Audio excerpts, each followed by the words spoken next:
Hello blonde folks, welcome and welcome back. I'm Pxy-VERSE and here, let's see. Oh, I need to test the microphone, hold on. And so, hello blonde folks, welcome and welcome back. I'm Pxy-VERSE and here. Yeah, sorry about that, lots of technical things to it's complicated, I need to get better at that. So, here I'm continuing with this mega project, or better say the practice of doing this thing daily by little bits, of course not so little bits, not just 15 minutes, maybe some days I'll only do 15 minutes, the minimum, but usually more than that. So by habit I've been doing this for more than 1 hour every day, so that's good because there are a lot of things to do yet, but we are continuing here. So for example, my list, right, to-do list is automation of eyelashes rig. So there are just 5 eyelashes that I need to just readapt the automation. Just this one I was successful, it was more or less like this one. This all using an older system with transformation bone constraint, which is fine, it has some versatile effects, but it's a bit annoying to set up. So I found an easier way with proportional posing. Although this is another technique of proportional posing. So they stack, of course the deforms, ignore the deforms because I'm still working on another thing for all that. And also I need to re-wave paint the eyelids mesh, which are not very accurate right now. Yes, it's working, but it can be much better than that. Yeah, this is, and of course a great deal of what's failing here, of course, is the eyelashes rig. So I need to readapt this. I don't want to have complete. I want to have good solutions that are at the same time easy to set up or not super complicated if I can avoid that. They can be complicated if there is no other way, but they should be simpler. So here you see, by just reposing these eyelashes, when I can, we can see that the rig is interesting. But of course this rig was disrupted. So again, automation of eyelash rig, okay, fix, updating according to proportional posing setup. Eyelids re-wave paint. If I have time today, I want to readdress. So basically the deformed bones for the, yeah, so these are the, yeah, these bendy bones, they contain waves for the eyelash. So there are just 4 bendy bones, and oh, this one has extreme amount of segments that makes no sense to me. Let's just refix that since I'm here. Why I don't see the here the, so this has 10, let's leave at 6, so just so they are all, yeah, there are some variations here, so I think,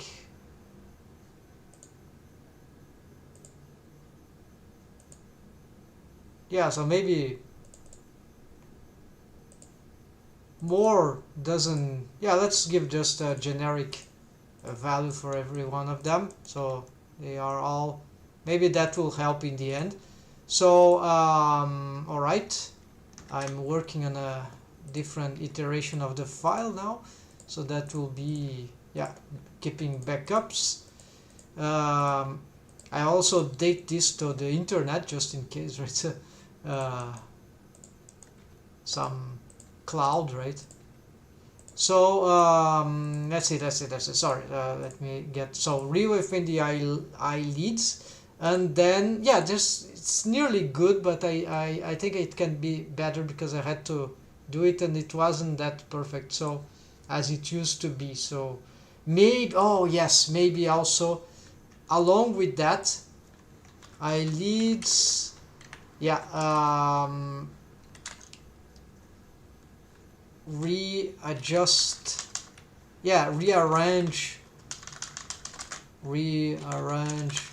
mesh geometry. Yes, because I've changed the not the mesh topology. Yeah, I create some subdivisions, but I've changed the rest position, which is this one now.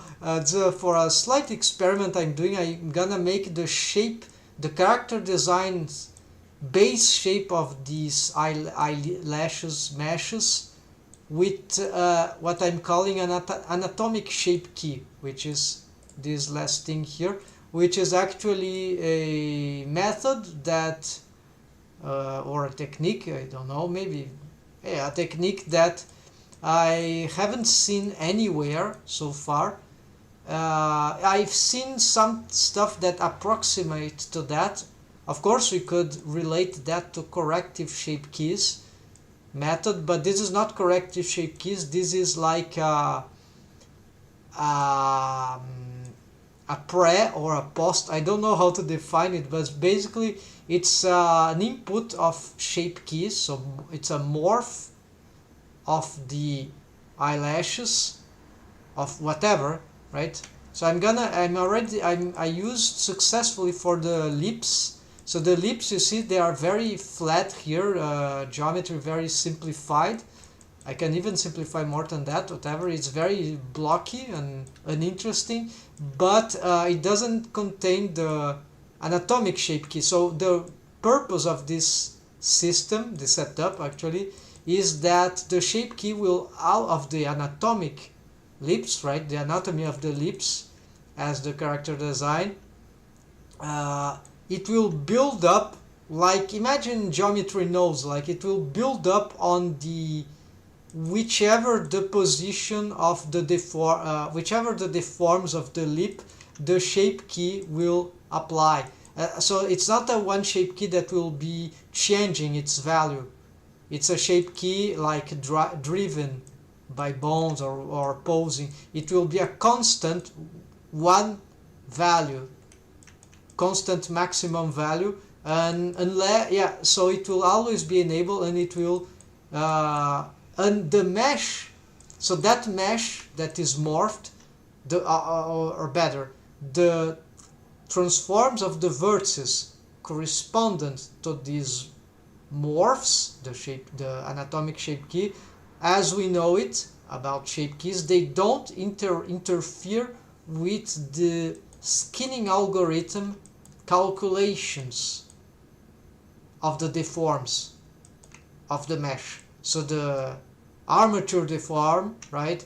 They deform the vertices, like a way to say, right? It's not morphing, it's deformed. So those are not, they don't stack. Well, they stack, but they don't. They are independent one of each other. So this is very interesting because the anatomic shape key can bypass.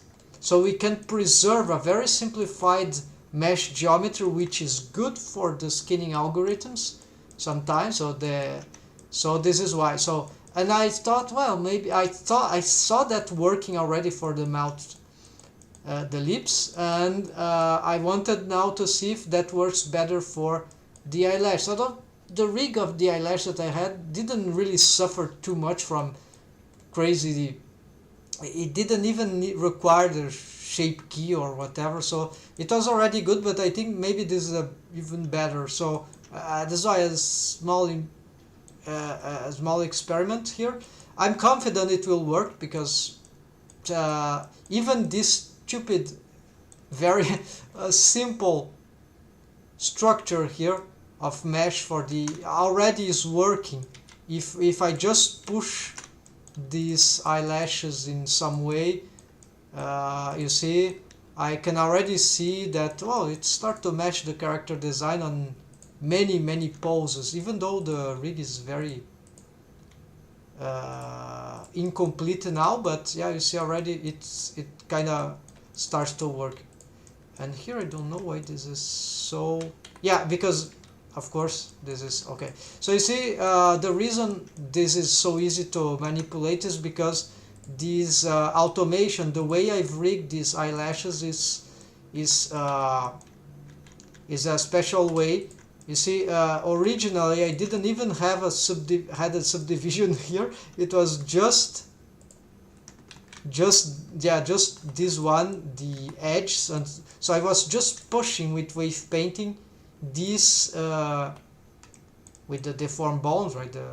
Just pushing these verts, and that create all the curves of this very flat. Yeah, but so it's just yeah. So okay, and okay. So now let's stop talking here. So let's go for the yeah. I have for this madness selection sets add-on, inbuilt add-on. Just enable it. It's very good. You can also use it for animation here, right? This I never used for animation, but there you go. This is for rigging, but I want to use for animation. Sounds useful. It's not bone collection, so it's some sort. I can create like fake bone collections, extra bone collections, or actually sets, right? Selection sets, bone selection sets, without requiring of creating more and more collections. So it's a way to somehow make some economy of yeah. For example, these groups, they contain all the collection with all the bones all mixed up, right? All the bones for the lips, all the bones for, and maybe this is just maybe this is just taking extra place here. We cannot put a bone collection inside another, so this is still slightly limited in that regard. This the new bone collection since Blender 4.0, I guess. Yes. So yeah, so it's still a bit annoying. So maybe this is still useful in spite of all those updates. And this bone manager add-on is already, there's a new version for it. And yes, with Blender 4.2 official, it will come with the add-ons will be substituted by conceptually, right, by extensions, and then there will be a platform for these extensions, and then I don't know how all these developments will work. There will be some more, it will be more centralized, and I think it's a good thing because add-ons are very interesting to have, but it's very hard to keep track, like, of all the add-ons. For I have yeah, my organization here, I always found add-ons a bit chaotic, and you have a site here and there, and it's hard when you have to deal with a lot of them. It's hard to keep track on them. It's not very personalized, I mean. And so I think that was a brilliant idea. Maybe there are critiques about it, but I see it as very positive for now. And I hope it will improve and get better and implemented and work fine. So folks, sorry, let's go finally to this automation, because it's very simple actually. So I just need to patience here, because you see this is more symmetric, while this one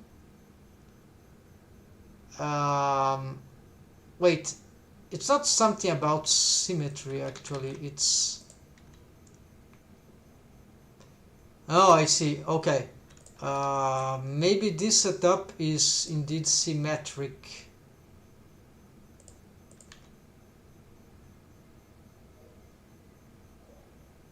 Okay, so I don't know how to build the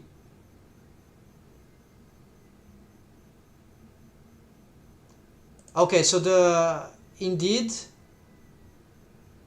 so this is asymmetric apparently.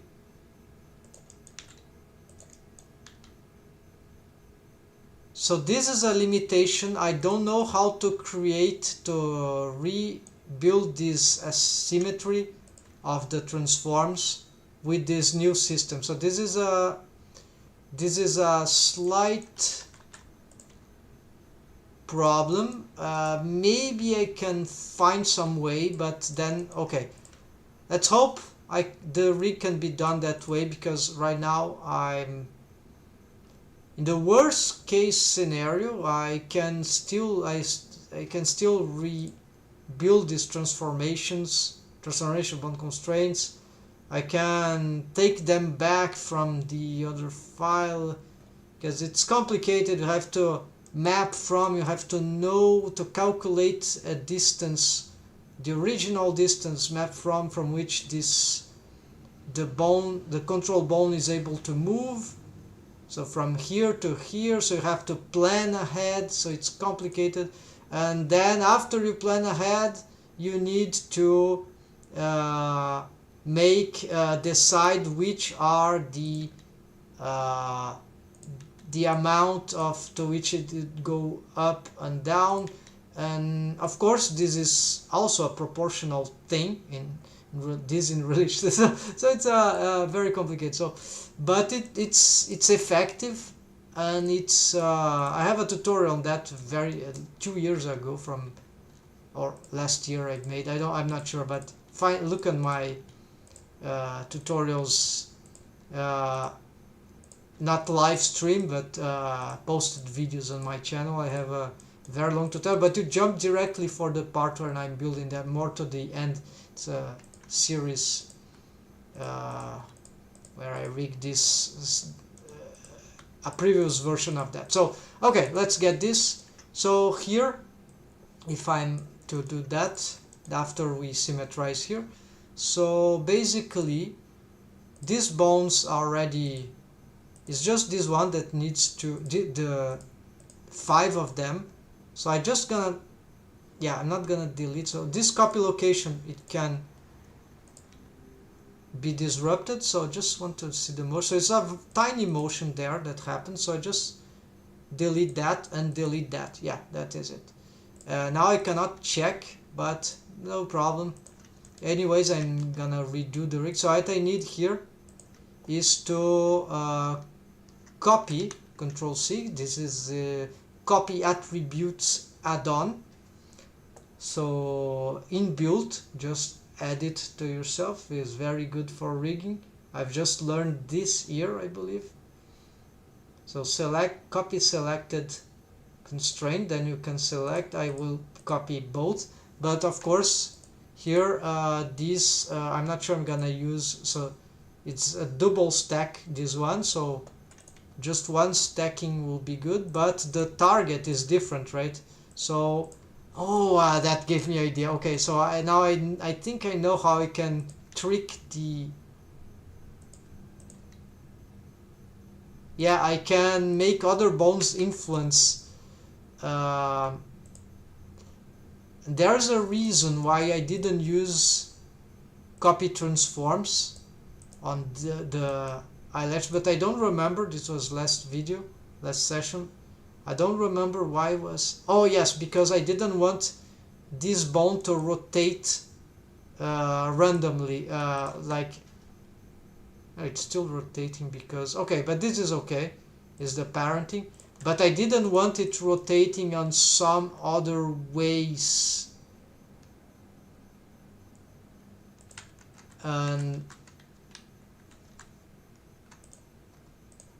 But there would be an advantage. Let's check here. I'm curious because maybe I have changed something. This will not disrupt what I'm doing. It's just a different test. So I'm gonna copy transforms here. Yeah, the chat is in front. Sorry, folks. All right. So let's go back here. This copy transforms. Then wrong target is the inverse. Here, it can stay below, doesn't matter. So world space, no, we want, for proportional posing, we need local space with rotation, local space, and now before regional. So let's see.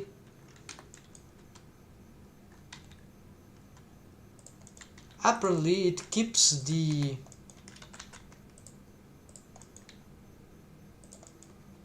it has some strange motion to the side that I do not understand. Because I'm moving, yes, okay. This is to be... Okay, so there is an advantage of this is quite... Oh, we can also push it to the... Oh, that's interesting. Alright, we can create a... Right.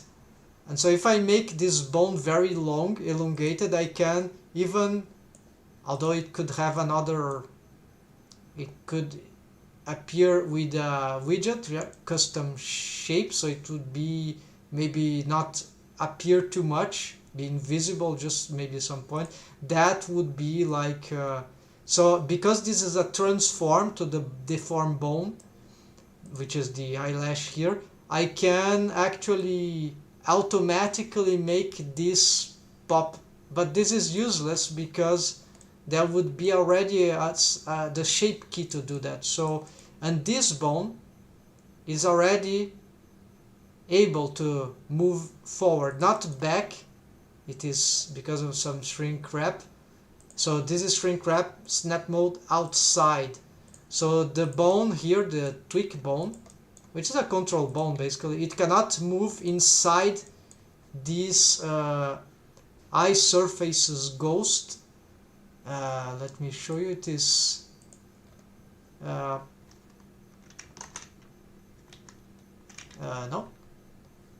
I cannot select it. All right, no.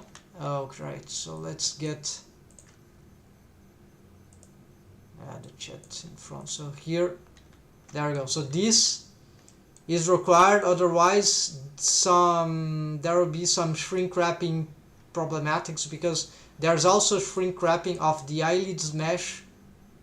These eyelids vertices there, they are shrink wrapped to the eye, and if we make a deformed bone, if I stack shrink wrapping stuff on the same target, like the same eye, this break, in principle it used to break the rig. A bug, something crazy happened, probably some dependency cycle, but a very critical one. Yeah, so that's why I have this other. Otherwise, if that didn't happen, I wouldn't have to create that. So this is for the control rig, right? And also there is some use of this for the deform rig, so I think it's eventually this will be useful both ways, so it's a good thing to have. Alright folks, so now yeah, I was testing the copy transforms to see if I can, yeah, but I didn't like this excessive motion to the side. And then if I were to expand, yeah, this doesn't do nothing. I think this is better, but usually for the stacking. So yeah, so if I keep stacking this, I don't have control of the side. So if I could have one, but yeah, it's not. So in the end, that's why I prefer this. This is just vertical stacking. And to stack here something that it needs the offset. And I'm not sure how the offset works on copy location. Actually, it's very bizarre, but for this case, it's just working, so I don't really care. And the bone is still able to be moved, and this is because, not because of this, it's because of the offset, apparently. So that is good. So here, let's do this again. So I have to change the target. So let's get this. No, let's get the target. Yeah, the target is this. Let's change here, even though I'm not using. Actually, was that the correct target? Control.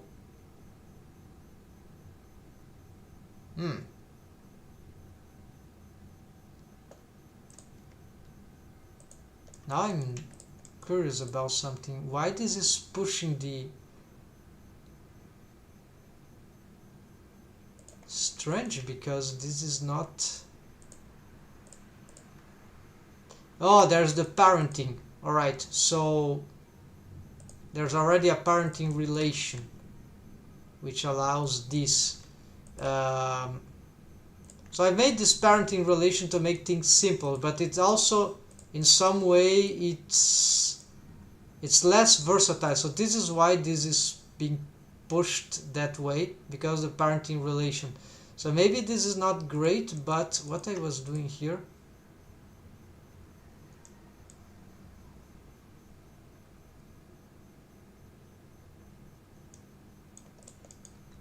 and I'm curious why the mesh is being pushed.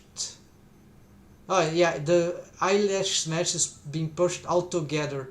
So maybe there's an advantage to that. I'm not sure right now, because I cannot make this curving anyhow. That's sad. So the parenting is tricky. It works, but it's very restrictive. We can counter it, the parenting, but that's with more.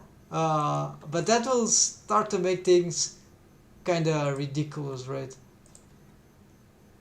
And so, okay, let's skip that. So the idea, so why can't I just target? So this is this bone, right? Oh no, this is targeting the old.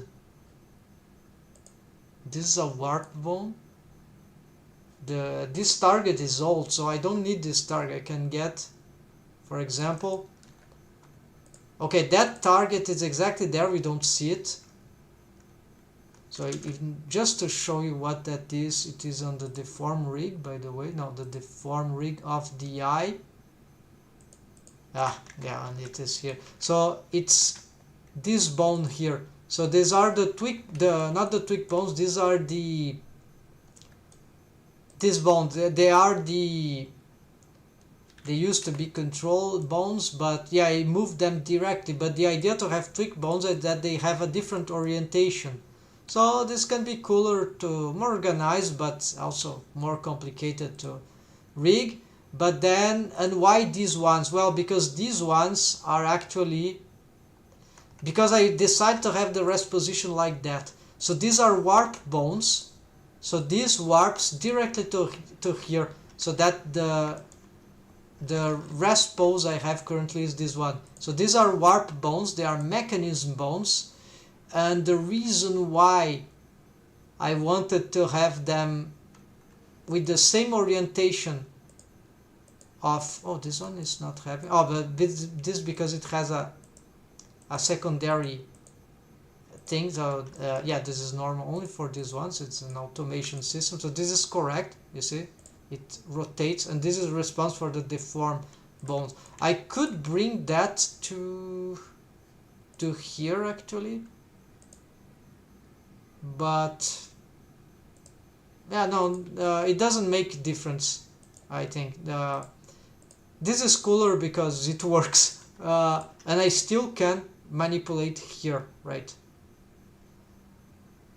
And so that's fine. So these are warp bones, mechanism warp. These are control handles, but I can't control them because they are yeah, so now they are also, they're not even control anymore, but yeah, this old name maybe. And these are tweak bones because I can't control the thing. So slightly complicated, I know, but it's very logical, so it's cool, and I have practice on that. So let's continue here. But if I can find a better, something easier that can decomplicate all that will be fine. But for now I'm trying this new setup. I like the tweak bones, and this is for the deform rig, and this is for the control rig. So it's like, yeah, problems of issues or problematics of rigging. Okay, so folks, let's see. I don't know what is it is I was doing. Yeah, I wanted to change the targets, and I need to clean that vision here. Yeah, sorry, I'm really getting too much details here explaining, but what is important is to get these bound constraints. Right, so I needed to change the target here. So let's try this target. Well, this won't do any real difference, I guess. Wait, it is doing difference. I don't understand.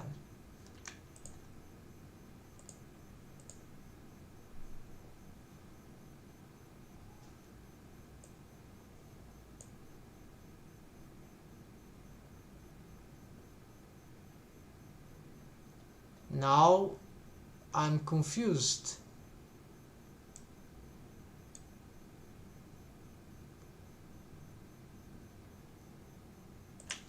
Maybe because, yes, maybe because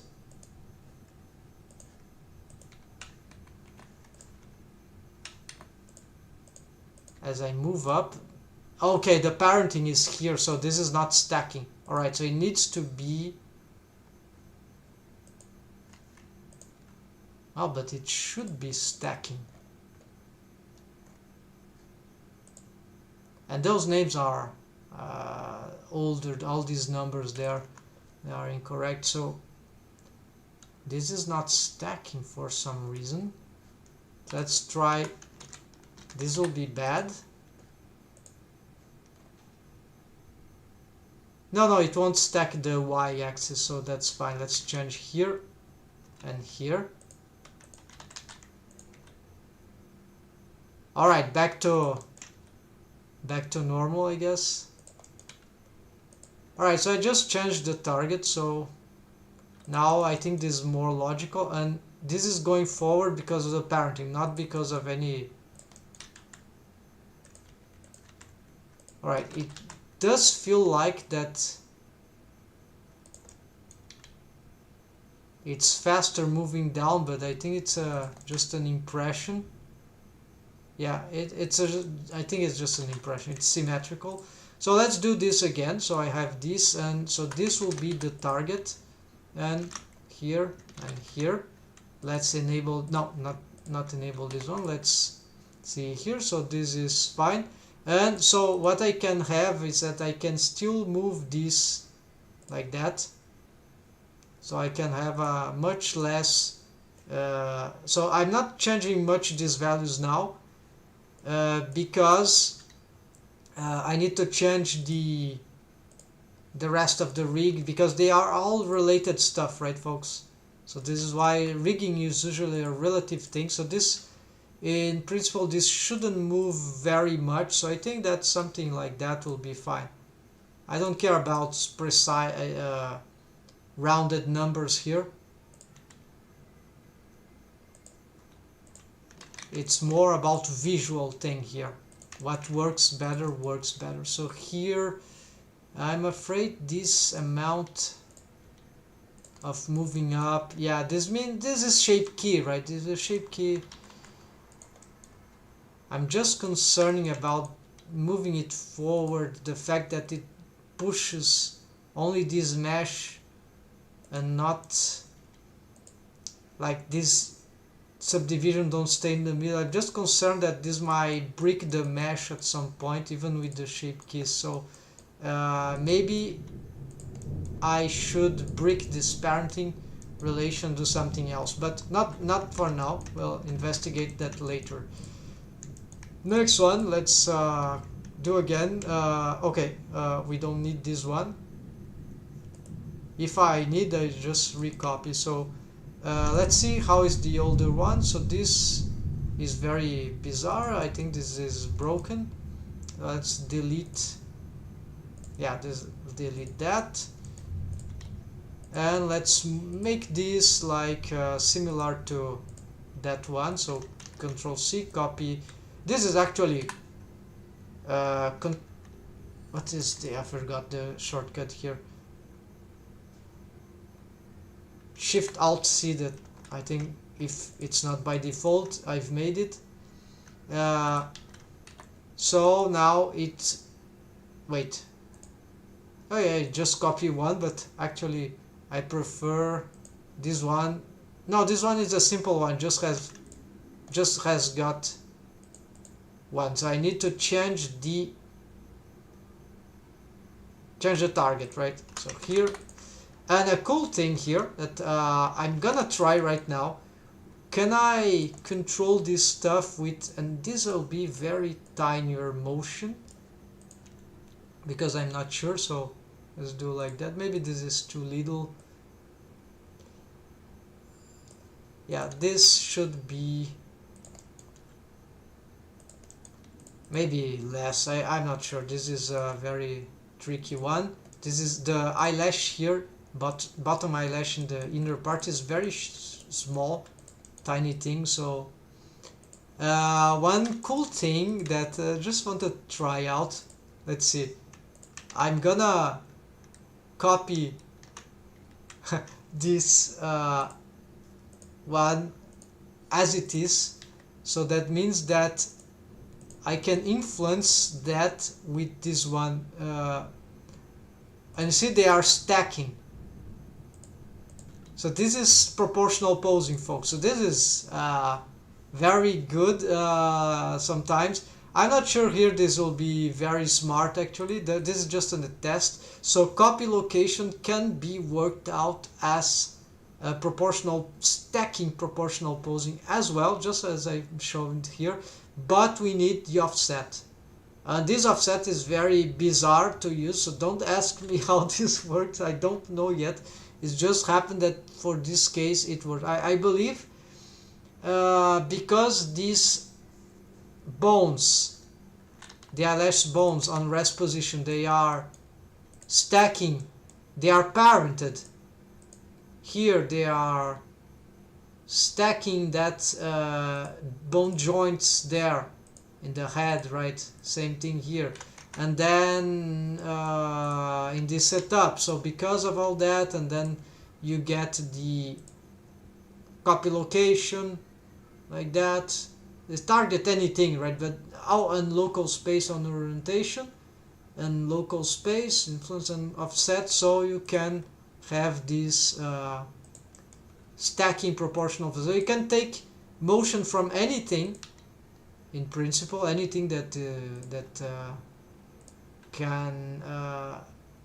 doesn't break, cause some dependency cycle or whatever. We can just keep adding transforms to this, right? Stacking. Of course, the extra bond constraints for proportion, they should never. The first one, yes, it can be like a, how do you call it? A how do you call the mode? It's a transforms, copy transforms thing. It's a replace. Yeah, the first one can be a replace thing at maximum. Even yeah, a replace thing. It could be a replace thing, and then whatever comes after, whichever bond constraint can after, can be stuff like that, and so that will not allow you to pose the bone manually, so this is a disadvantage, but it will still stack the transforms on top of the replace, right? If you place the replace after, logically it's done. The replace suppresses everything which comes before. That that might be being replaced, right? Okay. So let's continue here. So I think the most useful thing for the case of the eyelash will be that this, for example, responds to the leverage of this one, stuff like that, right? Maybe this leverage with, yeah. So I'm not sure right now. I'm not looking to the mesh deforms here too much, right? Because I'm just, the character design is essentially the same, so I'm just, okay, so this one will copy from, okay, delete. Oh, let's check. So this is regular, different than this one, which is a lot. This is more similar to this.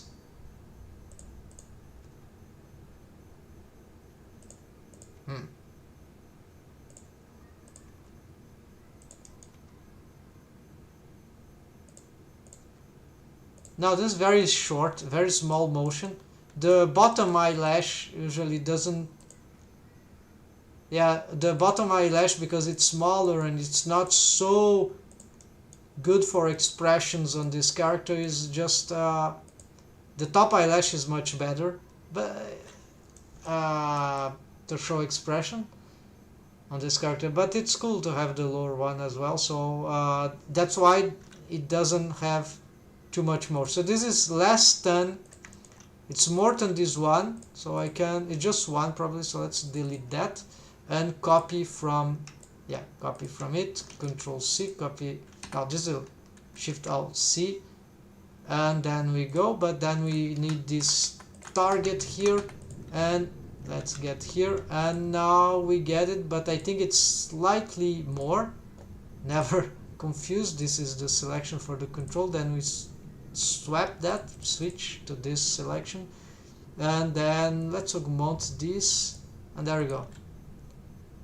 I think this is more or less how it was. It doesn't need to be perfect, because the old system, the old setup wasn't, oh, this one looks pretty much like this one, so it was deprecated, I mean it was broken already because of the change that I've made. So here, let's just do this again. This will be simple, Shift Alt C, it's faster, and in this case I don't have to copy a specific one that I would like to. I'm taking everything, so I'm taking everything, just that operator is better, right? Constraints, copy constraint to selected boundary. So let's get here, the target is this one, so maybe here, I'm not sure, this is the outer edge, so maybe this is more expressive, so I suspect that we could improve this one. Yeah, I think that could be, yeah, I'm not sure, let's leave it slightly lesser than the middle one.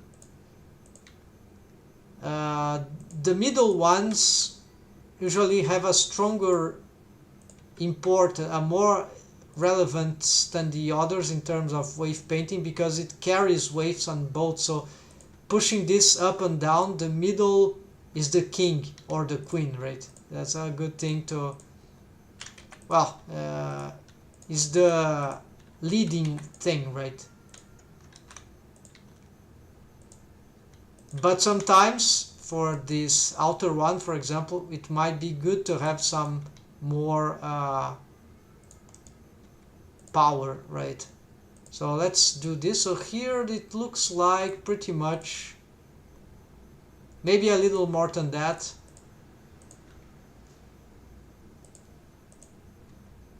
Yeah, this is the top eyelashes, so also it should be maybe slightly more than this one, because this part of the point of the eyelash is much larger than that one in this character design, but although it doesn't look like right now. So let's copy from that and make it, yeah, actually I can disrupt all that by just Alt C, there we go. So it, no, wrong one, here and here, nearly disrupted the rig here. I wouldn't remember how to set it up. I wouldn't remember the details, but setting up will be okay if I know what I need to, what the bone needed exactly. This one, right? So let's see here. So of course the target is wrong, so it's this target, and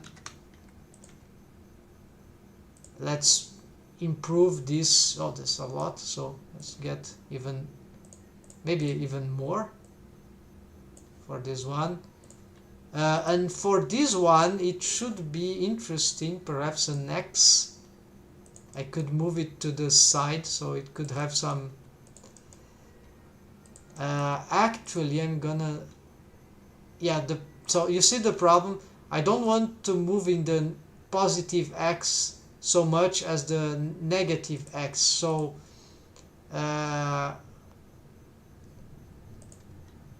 if I need to push this inward, so this creates some problem, and it's already very, so I need to, now that this is fixed, I could, yes, I could already, yeah, let's turn this off. This is something that the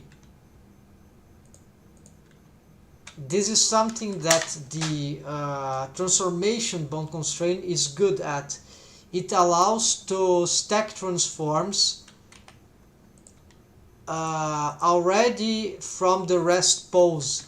So you see here I'm not giving any input to this, is 0, because there's no local transforms to this bone yet.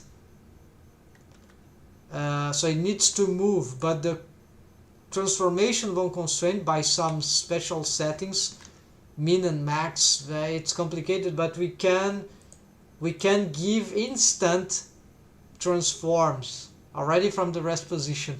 So there should be a way to do it, that yeah, other ways to do that. Let's see here. So I think if I could, for example,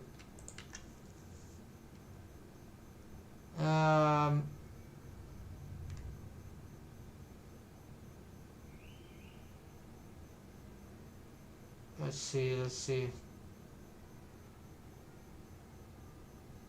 I'm thinking if I want to have it pushed to the side,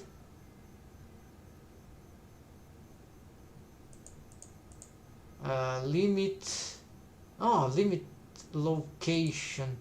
If that thing, okay, let's local space, right? So it doesn't move to the side, even if I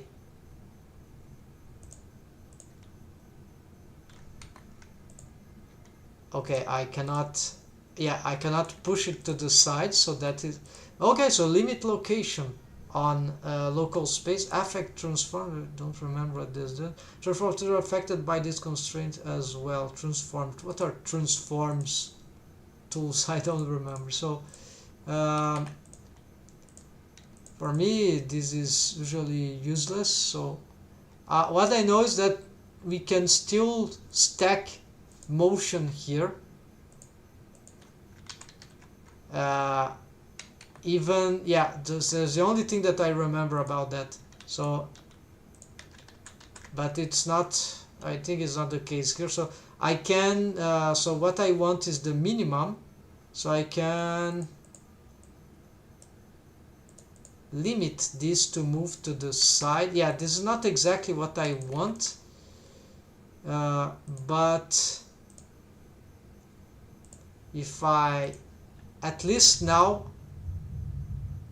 yeah, it's locked to the positive. Yeah, so that's good, that's good. But I wanted it to move more, so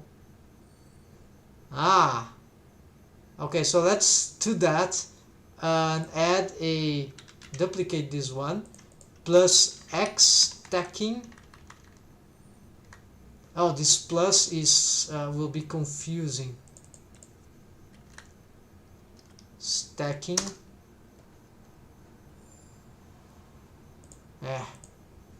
Yeah, I don't want this. This will be confusing the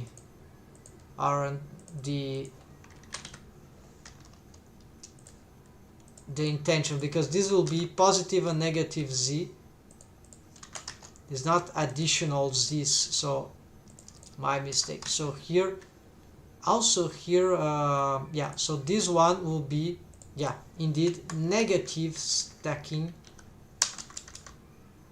Offset is just to remember that it needs to be offset. Yeah, offset of the eyelash indeed. So it's proportional pose. So we got this one. Okay, it got some random value for the x, but then what I do here is that I can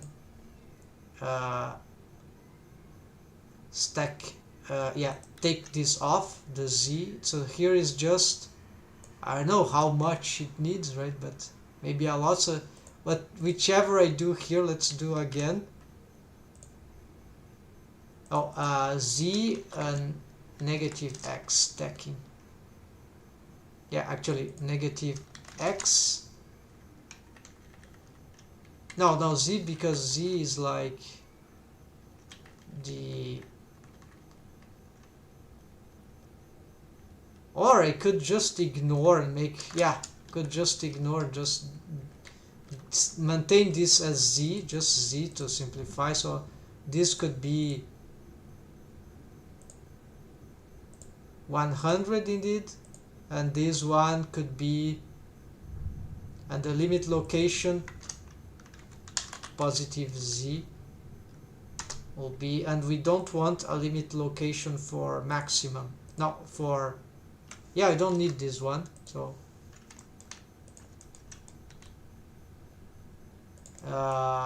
there we go.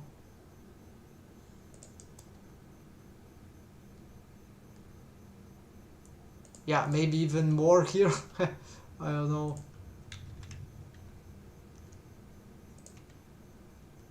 Does that make any difference? It doesn't seem to be. Okay, it's the z. Okay, stacking x actually. Stacking x, and this stacks, no, this doesn't stack. So this is just z, positive and negative z, right? But it seems to be not stacking too much, while strange. Does it make any difference if I, it shouldn't, no, it shouldn't. It's just an impression actually. Yeah, maybe I could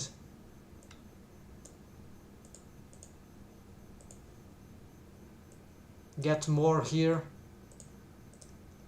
So in proportion with transformation bone constraint, you just need one bone constraint. So but this is much simpler to set up if we know the trick, right? So here it's more is less, right? No, so z stacking. Okay, so let's duplicate this one, copy this will go here, and this will go 1. So this is okay, that's a lot. So maybe, yeah, so okay, let's it just doesn't seem to be, because this bone starts already very high. So this is the problem that I have to figure out. So I was able to solve one of the problems, but it's still, I would like to push the and limit location, right? Okay. Yeah, so this doesn't, same here, I should like to have, yeah, let's get some copy, like limit, copy selected constraint. Yeah, let's use the limit location. Let's copy this one too. Yes, so just some examples here. So this is, yeah, this don't change. This will be, so this is the same idea here, except that this one, copy location, change the target. So yeah, this one needs the target to be changed. So it's stacking x. Let's go like that. Let's give another one. And that should be good enough.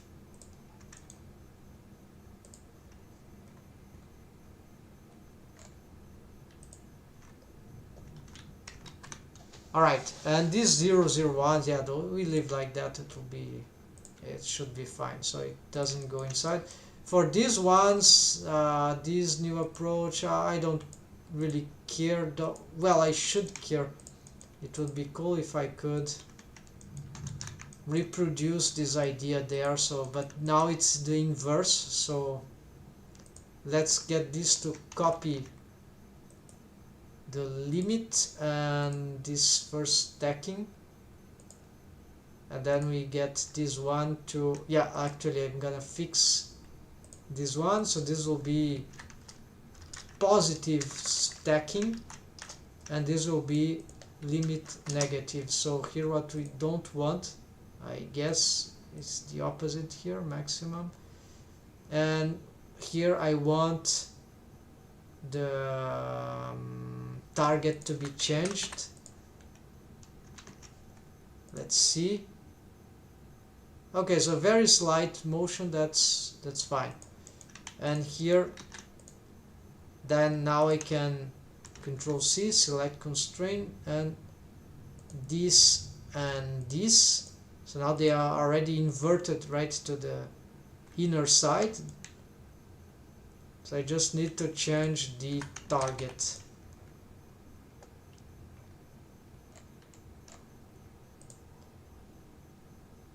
Here, yeah, just one target, and that limit location already set. So here already, yeah, very tiny motion there. It doesn't go inward, but it can expand outward. So the opposite, right? So that's good. Let's see. Oh, forgot about the soundtrack, folks. Sorry. Oh, the soundtrack didn't start at awesome. No, I think I just forgot. Sorry, folks. So let's continue here. In principle, this should be a good starting point, but I still want to find a way to give this extra positioning from the start.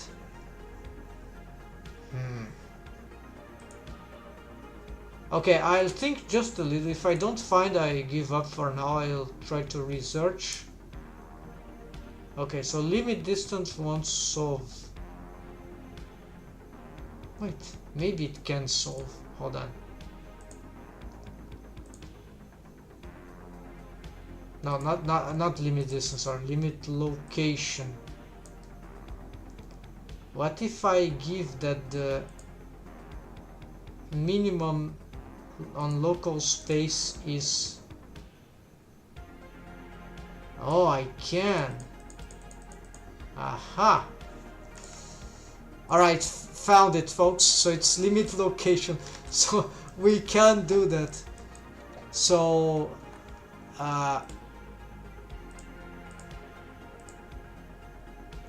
wait, those bones are not locked. Alright, so but they shouldn't be visible either, so this is just... So if I have a copy location, I can actually do what I was talking about. So the idea would be... No, but that would ruin, because this needs to go up and down. It won't work because it will just lock the position.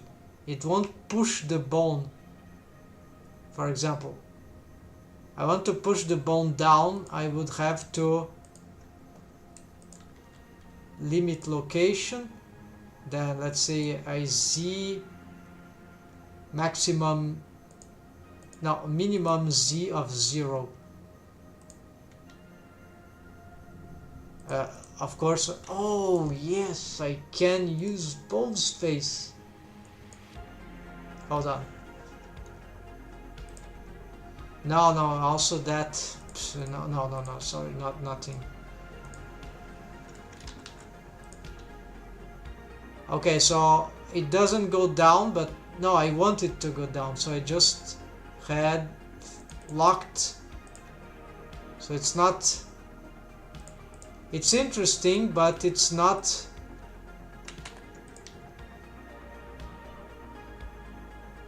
it's not what I wanted. So I didn't know about this. Yeah, okay, I did know. So this is an affect transform. Is there any chance this? No. So okay, folks, this cannot work because of what I first mentioned. So let's try something else.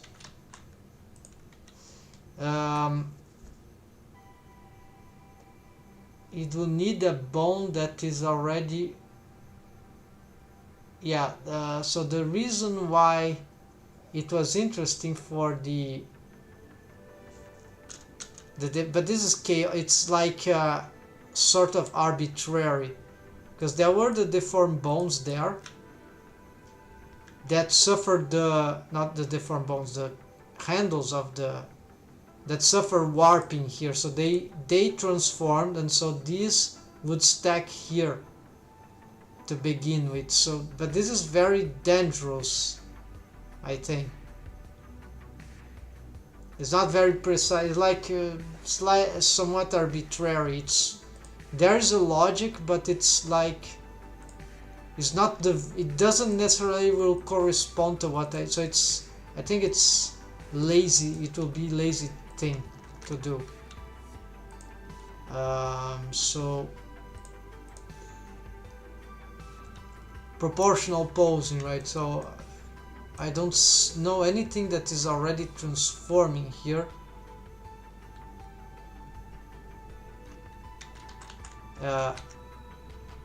Let's try something here. What about if I get this copy? Okay, let's do again. So copy transforms. Limit distance will be the same. It will lock some. I need stuff to push, but not to lock. So copy transforms. Local space. Local space.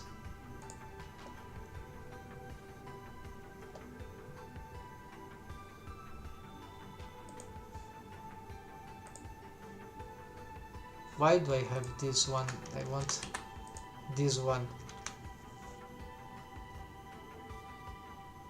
What is this? Remove shift from. Not so. Let's do something like that. Okay, nothing changed. So yeah, I have this, but it doesn't change from the.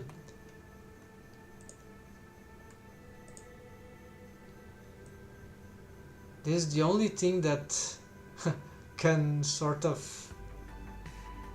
So that was that idea, but this is very limited to the. And then I won't be able to counter it, I guess. So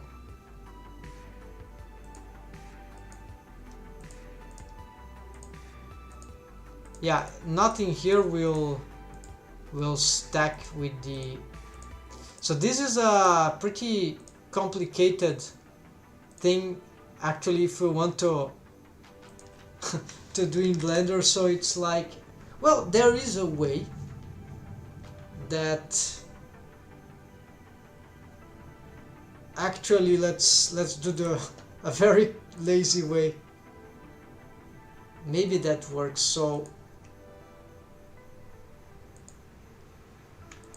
since I was talking that the copy transforms, the transformation bone constraint could do that sort of thing, why don't I just use it for that single purpose, just that, right? So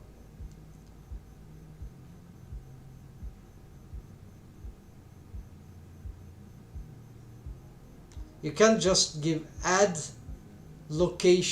extra location transform from start in a simple way, but here I think we can. So local space with on orientation, then map from, yeah, location, that's it.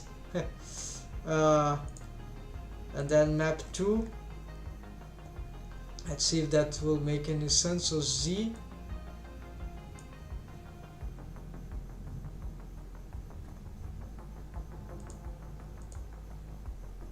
Y, oh, I'm doing the wrong bone, sorry. Okay, this and this. So transformation, bone constraint, then local space, local owner, just to make sure here, just location 0, and here Z maximum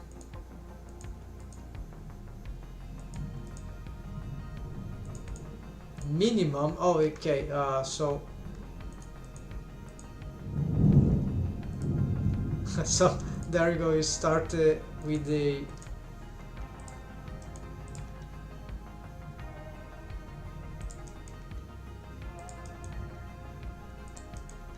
so it's not that it is non-proportional, it is proportional, but it's offset already from the start. So this is how to cheat.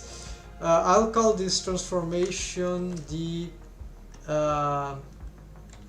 respose. Yeah, it's the Z.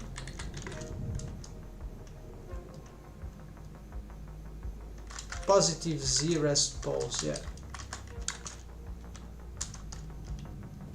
So this is very cheesy. I've just used all this just to get these things, right? So that, but that's great, right? So, and this can be with shift, we can, yeah. All right, so folks, I found the way to, yeah, but this adds a lot. So if in the end, the what do you prefer, it?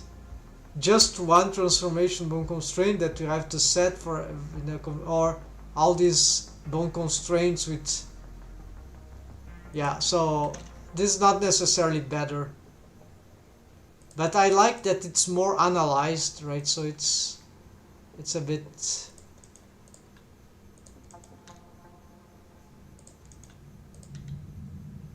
all right, so, but on other occasions I think I would still prefer to do the other, because, okay, so here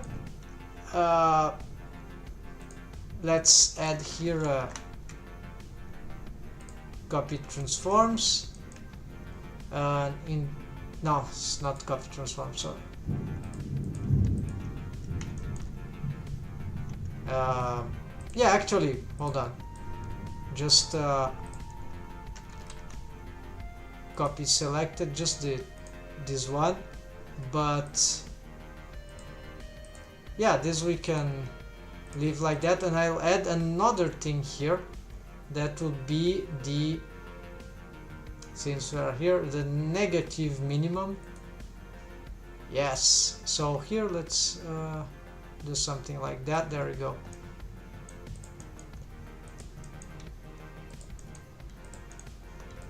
But all this I'm doing, I'm not even sure, so let's just, I need to change the target here.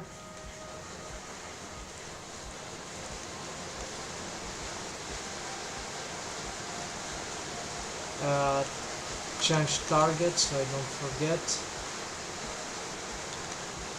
So basically this is positive, negative X respose. This is also negative X respose, and I don't want, actually this could be lower.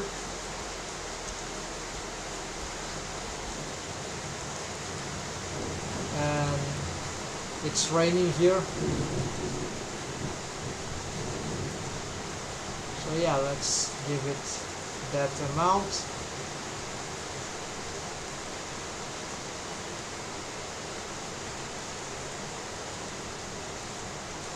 This interpretation will be okay because we are still gonna work the shape key, right? So here that's, yeah, let's add this. So selected, then here we just get negative Z respose. So here we, instead of this, we can do maybe a negative here. Yes, maybe not that much, or maybe even more, I'm not sure. The other was a lot, so, but this is lower, so let's start like that. Yeah, and so what about these ones? Start upper, start lower. I can just disable this stuff, and so if I want to check later, so that's a good thing to have them now. So this is the what matters here.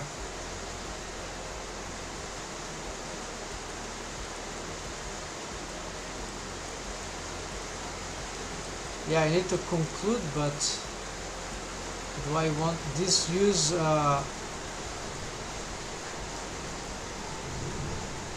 negative X and positive Z? Yeah, and these use same thing, even though here the priority is the other. Whatever, let's leave this in order here. This is arbitrary. So here let's get to the, yeah, let's copy from these ones. So just one. The same thing. First I'm gonna change the target. I think I didn't change the target for this one. Yeah, I didn't. So here it's the negative Z, I think. Nothing is changing. What's happening here? Oh, by the way, all is add, so that's fine.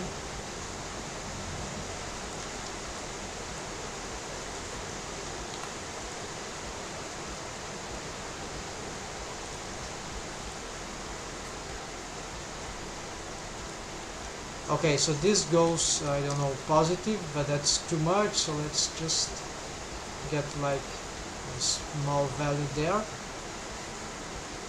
And this one, okay, not, and it needs to start below, so maybe,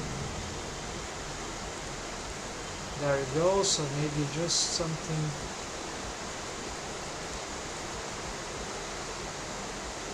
tiny also like that. Good. Maybe even less than that.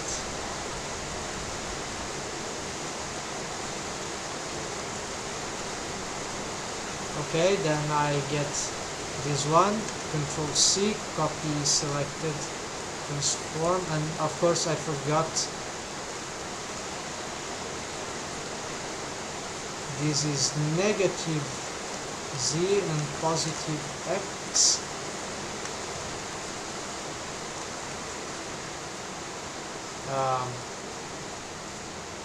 I've lost the, so positive X, negative Z, copy and paste.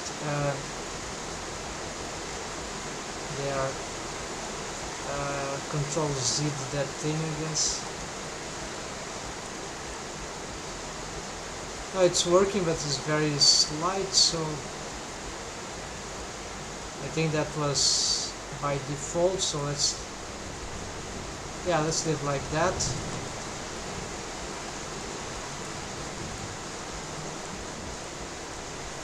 And here starts, let's reset this first. So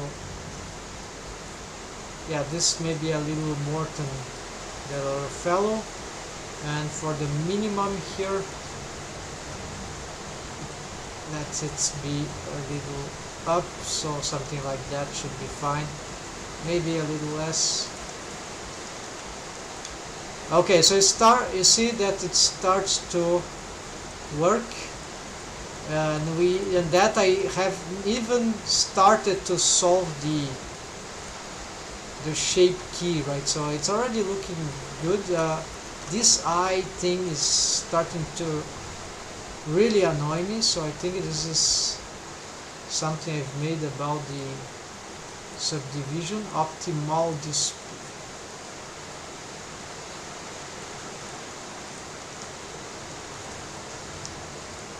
Oh no, never mind folks, this is just... Alright, so this is starting to... Okay, why I have this selection? So maybe I should move this to mechanism eyes, right? But to that, let's make some layers here, because this eyes is like... So,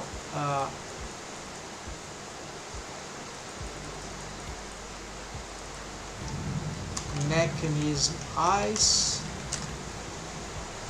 Let's change this to the color. So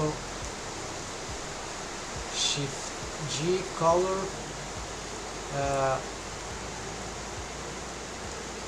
Alt M. Now it must be on edit mode. Alt M to mechanism eyes. There we go.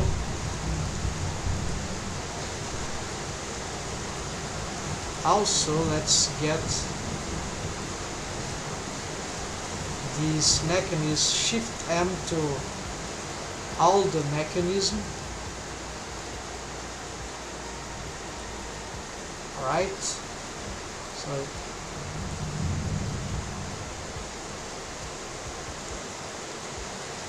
all these mechanisms here actually should be blanked.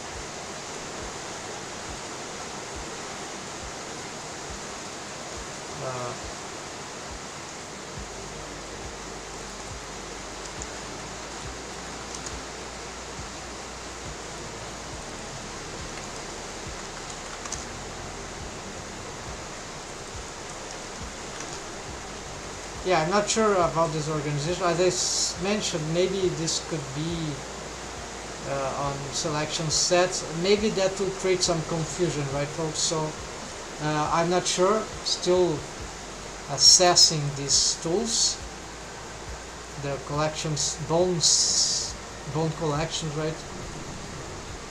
So here, what I was doing? Yes, these. Control eyes. Alright, so this is control eyes, so let's look for the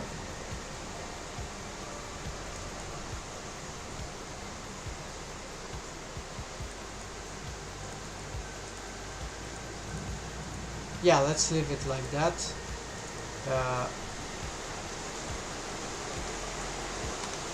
Then mechanism eyes. Alright, do we have mechanism, whatever, all mechanisms, mechanism eyes, deform eyes, and yes, so there are a lot of things there, but at least they are deformed stuff, except this is a handle, control handle. Oh yes, with of the eyebrow, but it is looking as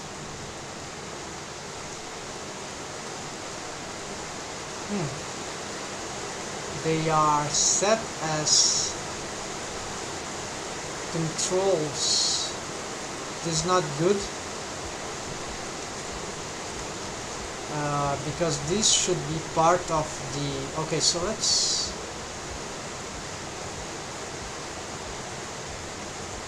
create more bones for that, for sake of organization. Duplicate that thing, not sure. So I can always try to remake this stuff with twig bones. So it would be the idea to make this into twig bones, right? But then there will be these ones too. Same story. Oh, I found a solution, folks. So basically, let's get a second control here. So like twig eyes will be, in this case, what I mean by twig eyes is just a temporary. Basically, instead of creating twigs for all these, I like this stuff to be to be part, usually on my rigs, to be part of the deform rig, so they keep together with the bendy bone spline. But then this is not required. I've just thought about it, because we can actually move them to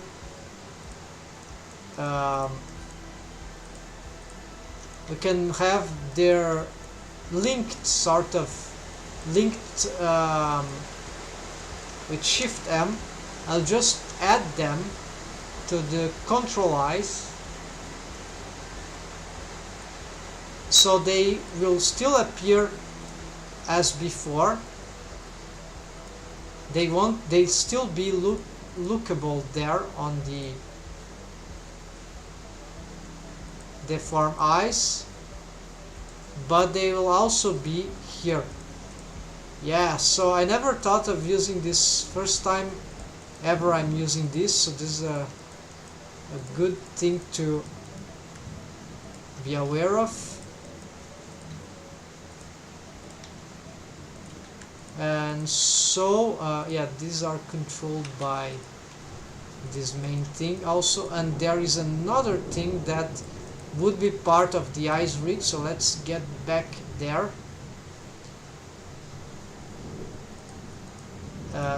My question here is, maybe should I bring that to the twig? I'm not sure. Eyebrows are sort of important to have at hand, everything actually, but it's too many bones, so maybe it's just a cleanup. So here indeed I'm not sure, so I'm gonna move this to the twig eyes, which only contain that, and then the deform. So same thing here, let's Shift G this, but yeah, unselect this because I think they are easier to select than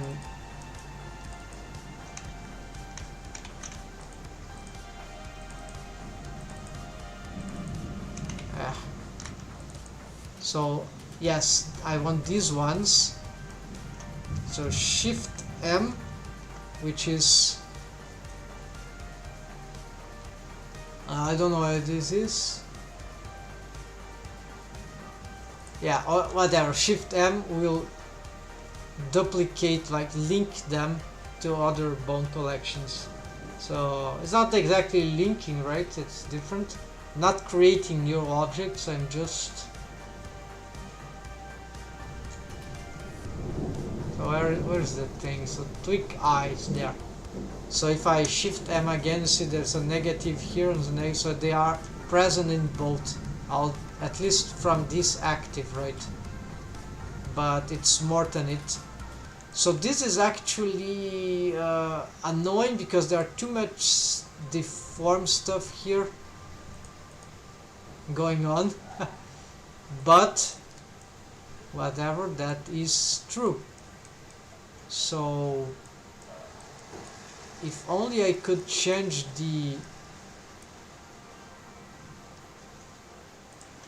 Oh, I can at least change the colors of these ones.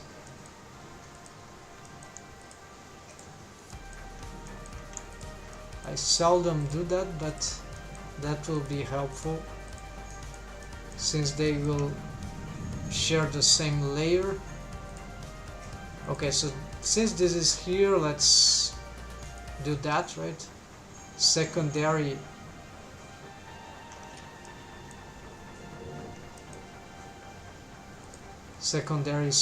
tweaks, no, secondary handles, right? Well, they are actually more important.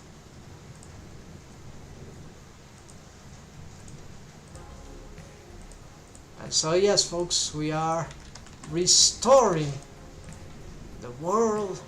Congratulations, Master Wizard. The world is restored to equilibrium. So this is a quote from very old game Magic Carpet 1 or 2, I'm not sure, remember. A very cool game of the past. Basically Magic Carpet simulator, flight simulator of Magic Carpet. Very well done game for the time, yeah, very dynamic. I think there would be even multiplayer, but the cool was the missions. Oh, you could also, I think there was also a cooperative mode sort of. Okay, we need to yes, exactly, we need to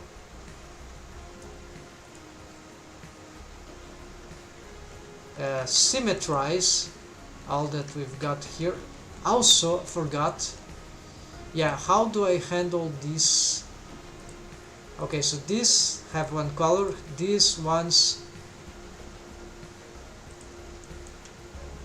just these ones have a color that is not matching any deforms here for, so this is annoying. Let's try to that color is deformed.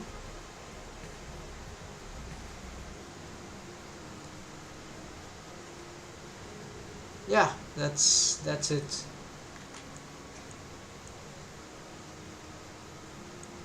Or maybe let's change that. Well, they are,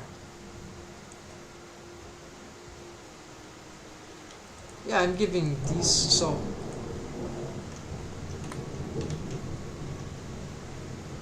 no, but this makes more rational because we have these are, no, this is a control bone, but these are not control bones. These colors are, I think let's leave it as main bones here, and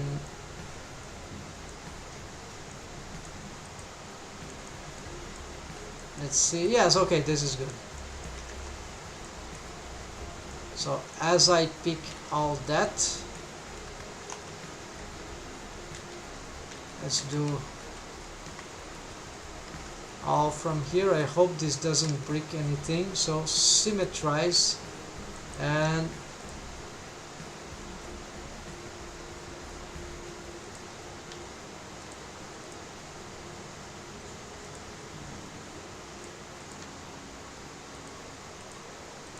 I think something that has shrink wrap, it's disabled anyway, so yeah, this is disabled because, no, it's enabled. I don't remember that.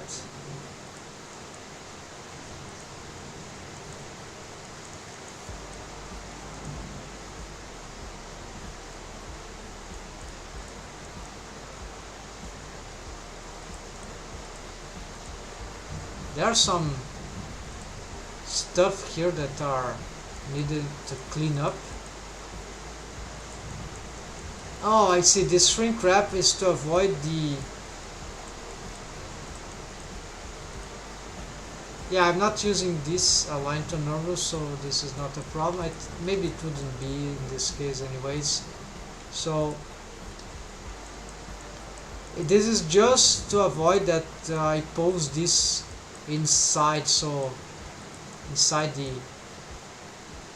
so that's good stuff. Okay, It's symmetrized well, so I think I fixed one thing here, which would be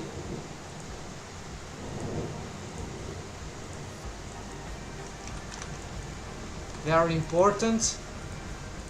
Let's get the here.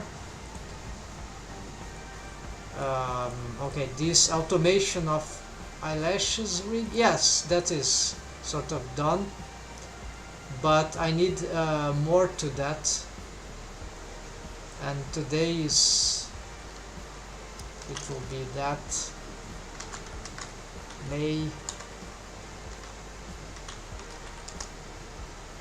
Okay, so I need to address the mesh geometry of this first. Yeah, so before I do anything regarding the wave painting, let's try to... It's already well distributed, but it can be better. Also, I can distribute in a way that it will be more...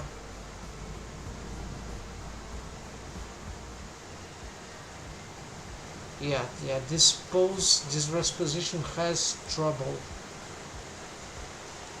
When I created it, I sort of ignored what I already knew. So the problem here, which is not physically, biologically very realistic, is that you see how the mesh goes to interpenetrate inside the...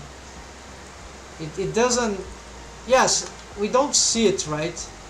So I'm cheating the system. Unless there was some texture here that would matter, like a tattoo on the eyelid, that intersection doesn't really matter, right? The shading also probably won't matter here anyway, so it's not like... But yeah, it's unrealistic. So the way to prevent this to happen, there are many.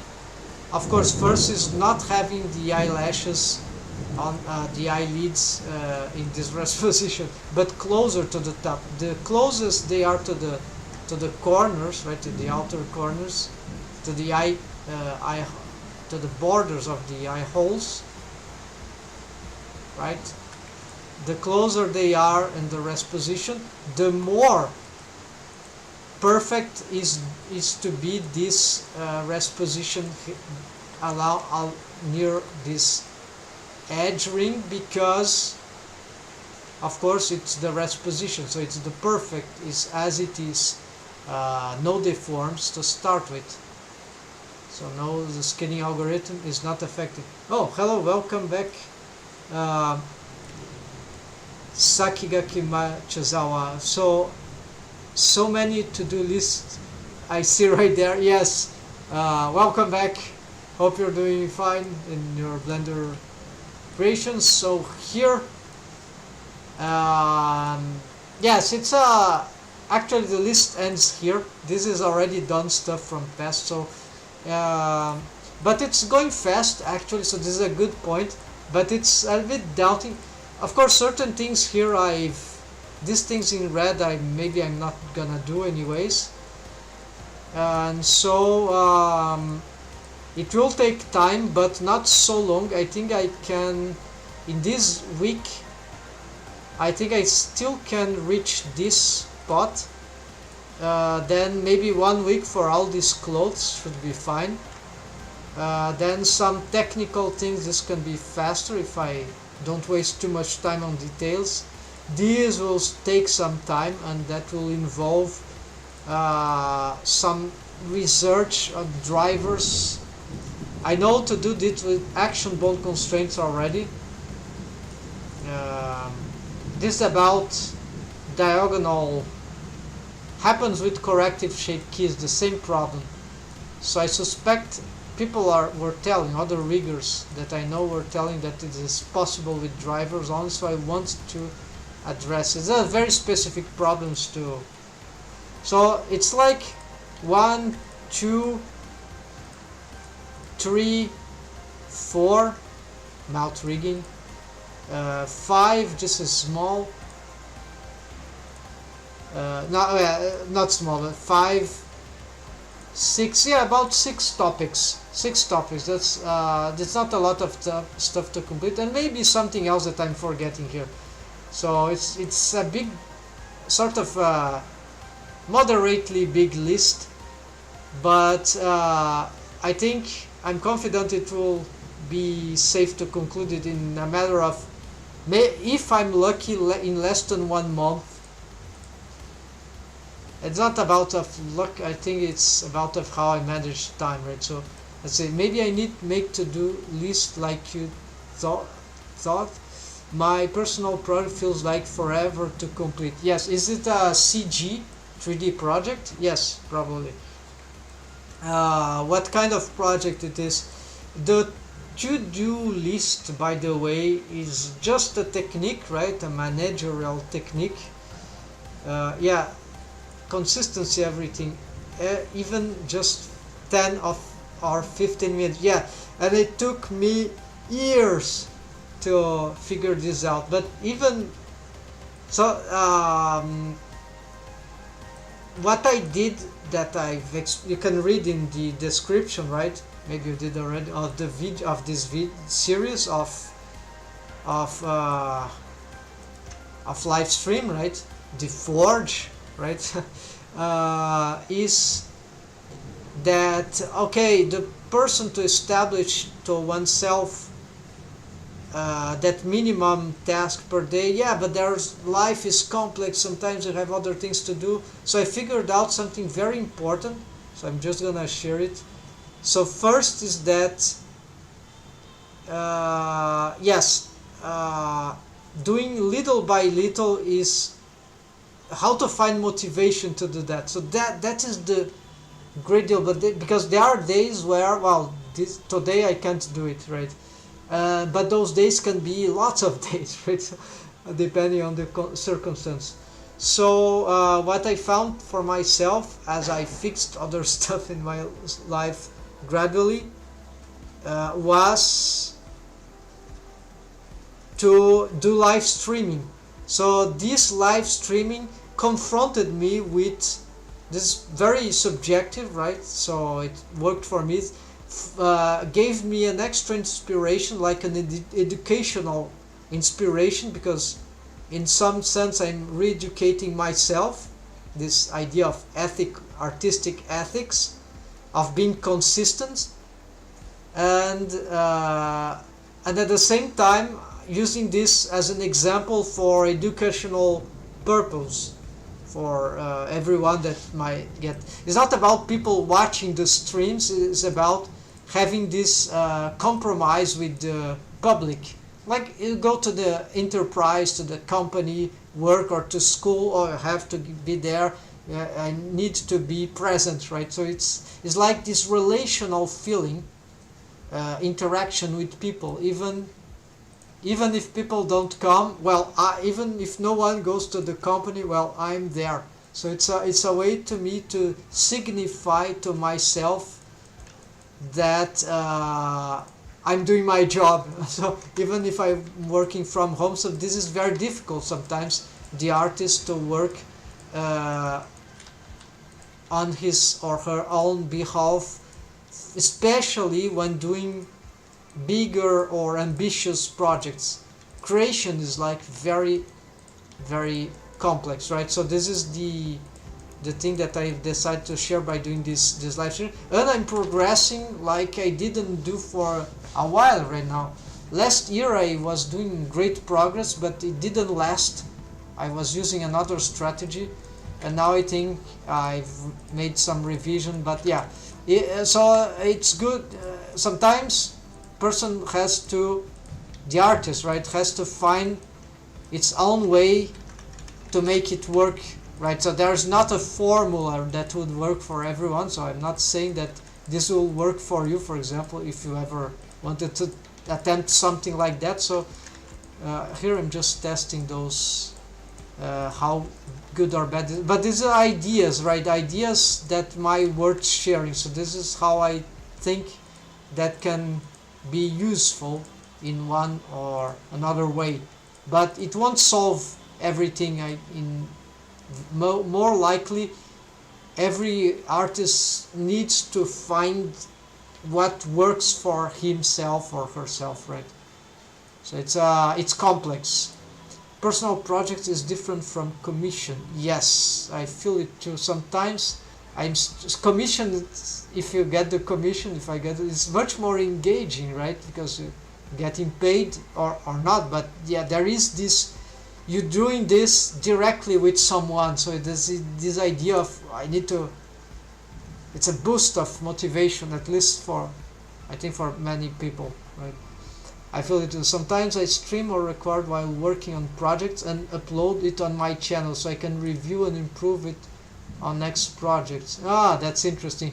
Personally, I don't have too much patience to look at my own lives, maybe because my own lives are very boring anyways, but I understand this is very good practice to learn from one's mistakes, right? Musicians do that too, right? Instrumentalists, they listen to their own stuff, so artists can do the same. But yeah, it's better for performatic processes, like, right? It's very good to analyze one's process. So that's a good method. And sometimes I rewatch some things of my own stream also to remember what I was doing on a certain rig. But yes, the problem is that there is no automation to. I had an idea basically here. Let's see if I can find it. Does it appear somewhere? There's an icon. No, I don't see it. Yeah, maybe it's.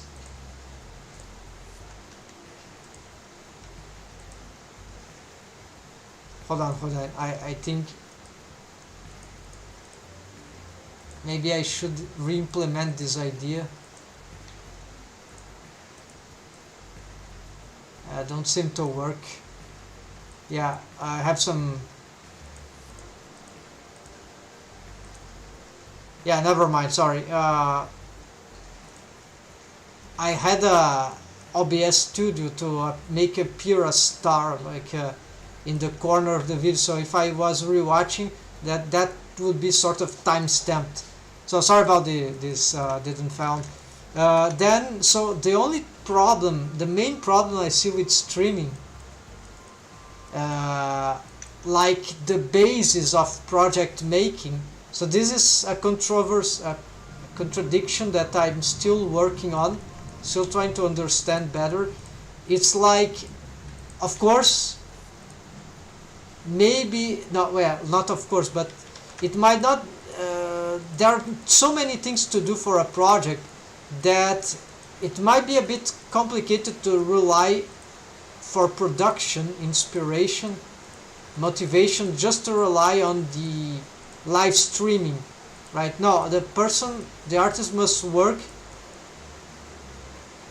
besides the live streaming. So the live streaming is more like something, I'm gonna do at least 15 minutes per day of live streaming on me working on a project, and the rest of the day the person, or sometime else outside of the live stream, the person should dedicate to the project, because the live stream has usually something that there is interference, it can be addictive also, right? So I had this experience of I was addicted to live streaming, and then I wasn't being very my performance of my productivity was okay because I was creating, but I wasn't being as productive as I could be if I was doing that stuff on non-stream, on my own, right? But then if I were to do things on my own, I didn't get motivated to do that. So that's paradox, right? So not paradox, but that's bizarre thing. So not getting addicted to live stream is important. So now I feel like I'm being able to deal with that a little better because of failures miserable failures in the recent past about live streaming. So it's a learning process, right? It is very important to consider that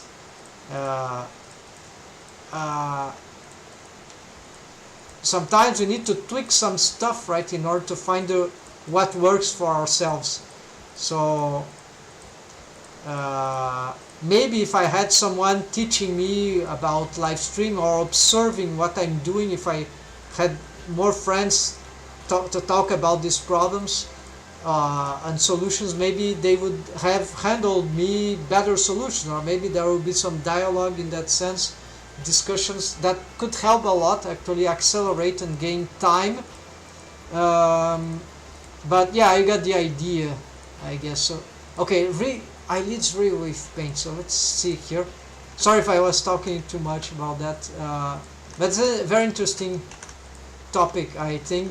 And so yeah, not getting addicted to live stream. So my plan here is to continue doing this minimum 15 minutes live stream, and whatever I can do on the rest of the day. Sometimes what I'm doing now is the rest of the day I'm doing other stuff, but occasionally I get to fix some more of this outside of stream, so I get more improvements. Maybe it might happen in one day that out stream I solve I don't know, lots of stuff here, right? And then when I go back I have to explain why I've solved a lot of stuff, right? So that can happen, but I'm still sluggerish a bit on that. So I'm not addicted to live stream right now, because I'm just doing this minimum habit. I'm just streaming like for 1 hour, 2 hours a day, and that's it, like, right? And I don't restream the day. If I want to produce more, I stop. I don't stream, right? I do this off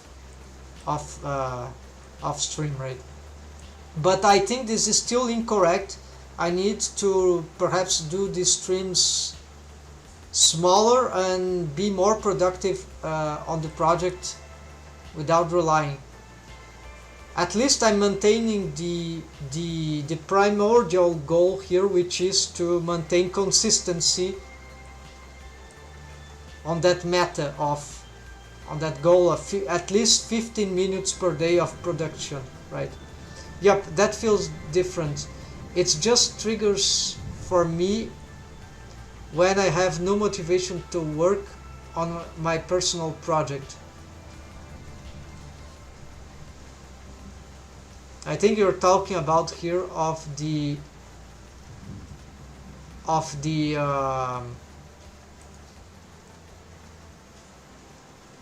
yeah, because sorry, I'm reading too late the message.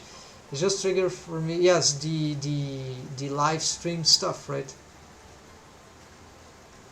Yes, so exactly. Yeah, I think that's it. So live streaming can help, but we must be careful to not get addicted to it, because then if it's a vice, right, it can becomes a hindrance. Then the person is completely dependent on life. That happened to me last year, I believe. I was very hyped about live streaming, and I lost notion of time. So I was streaming like, even there was some time I streamed like 8 hours straight in one day or another, and so that was bad in the sense of but it was an experience. At least it showed that I was able to be productive all day long, so like that.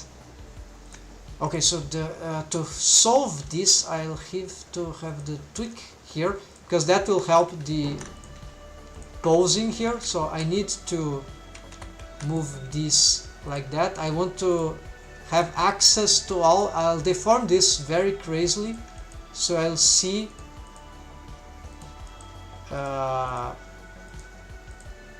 yeah, maybe this is not necessary to do like that. So I'm gonna first address the bottom here, bottom, this is for wave painting, but I'm already preparing this. I need first address this, so I need here to do something special. I need to snap that includes non-edited. Yes, so I'm gonna face project, so each time I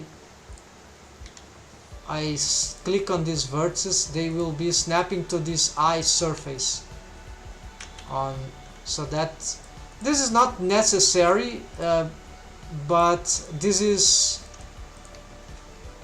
more like a safe mode, and I should just be careful to not snap like this. That will ruin the face, right? So it's just this verse. I have to do this manually because I'm approximating them. Maybe I can do with a group of them. Yeah, I can. Not all along, but like this. Let's also enable the screencast here. So I'm using Shift V, right? Is the vertex, slide vertex, right? Slide, edge slide. It's here, but the shortcut doesn't appear, so yeah, Shift V. There's some, if I get all the edge ring here and try to do that, that will go crazy. I don't know how to do this on that circular way. I tried with some time ago with some cursor in the center, but 3D cursor, but didn't work. So I'm not sure that this part in this particular case would be the best solution.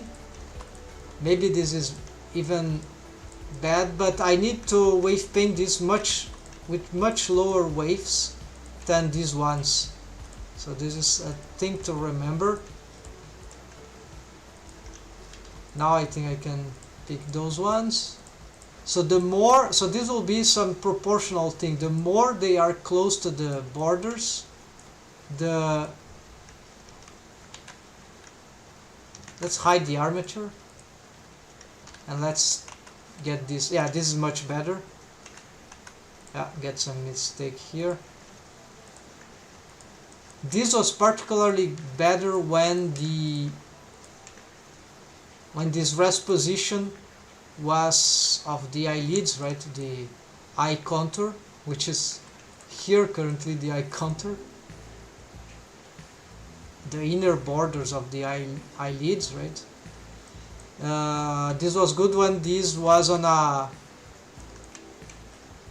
more natural pose for the eyes, like this. Okay, so this I think will be, that's already a good distance. The good thing is that there's not too much mesh geometry here to care about, so that's an advantage of low poly, for at least for modeling purposes.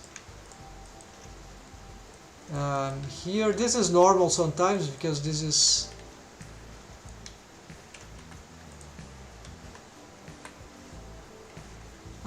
looks like there's this was wrong. I think it's shrink wrapped to the eyelash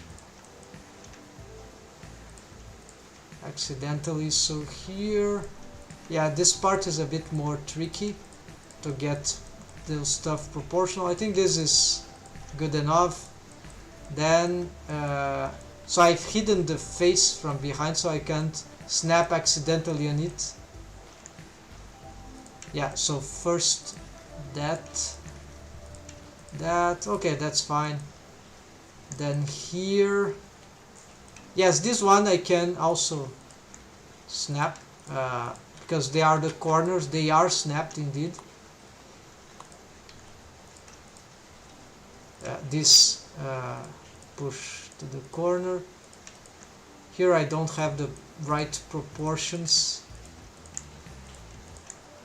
That's just details, but yeah, perfectionism, you know, so I should avoid this or find a better way, but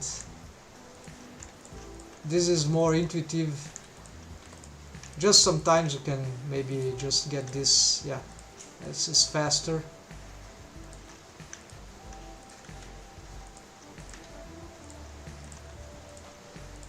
Old habit also of modeling, so in particular this thing I've been doing this over and over again, so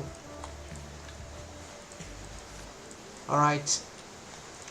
And even if I did better here, the fact is that CG, art in general, right, whatever is good usually takes a lot of time, so, and CG particularly has its struggles. So okay, so I think we're nearly completed this. So you see, not a lot of stuff to do regarding the mesh geometry. This was it.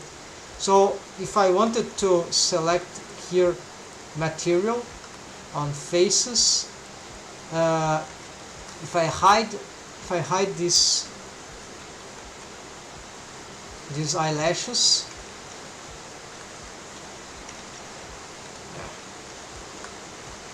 I can just get all this and just move them. They are all snapping. So if I move this, I can rotate, scale, and they are still snapping. Smoothing, if I were to smooth, doesn't snap. So I'm taking some risks here of making some mistake, but yeah, that happened. I must be careful, but otherwise this is just here because of the perspective, I guess. Usually that didn't occur. So you can snap all that. I didn't even move it, I just made sure it was snapped. Wait, I think some mistake happened. Yeah, indeed.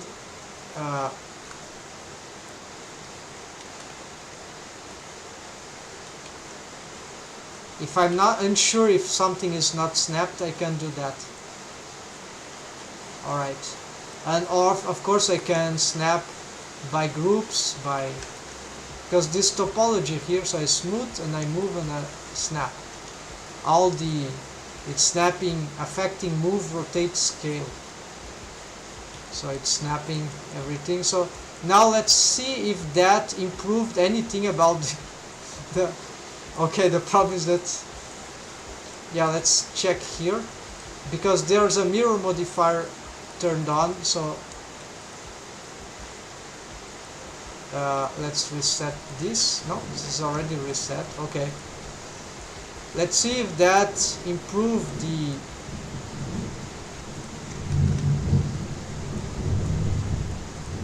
the eyelids mesh deforms in any meaningful way.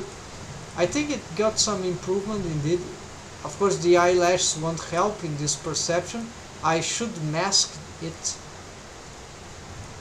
Anyways, it's not just about the mesh topology, it's also, and geometry is also about the wave painting that I need to revise for the eyelids. It was broken, so I've made a fix, but it wasn't enough. It can be improved. It's very delicate, so I think this is acceptable here. Won't be too bad, but maybe I can reduce some aspect here of this, especially here. So we already started to have good posing here. Alright, so wait, why this is not working?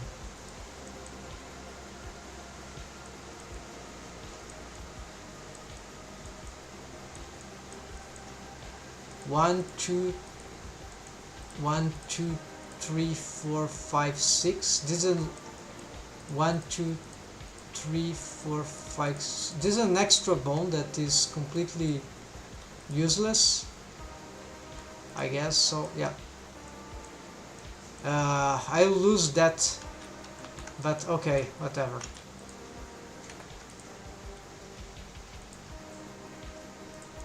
so let's mask the eyelash.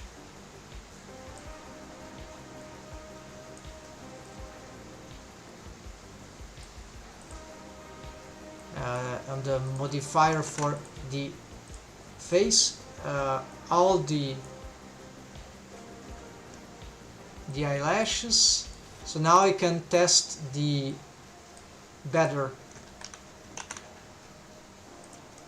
state of the eyelids rig. And the eyelids rig, yeah, it's looking good. Ah, this part is looking bad. Yeah, so there's strong waves on the corners there. Yeah, the lower part is really bad. I don't know what's happening there. Probably this is sharing waves with the face in a very complicated way. But the top area seems to be nice. Yeah, so it's the bottom ones that are most compromised. This part I'm not sure. Yeah, so you see that this bulging stuff, it's horrible. There on the top too, this can be improved. But overall we can make most expressions here that are cool for the character. Yeah, I can rotate here, so this is the power of bendy bones. So yeah, then we can create, of course, pose positions. Pose assets for all these, all the variety expressions that are valid for us. No, this is already very good. In my opinion, it's just incomplete. So I was afraid that I broke the rig and it would be too hard to get back, but it's just fundamental things, right? Just solved slowly, one by one, or fast if you can. So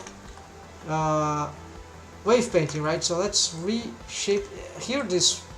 The improvements here are so large that I'm going to make a new AR1,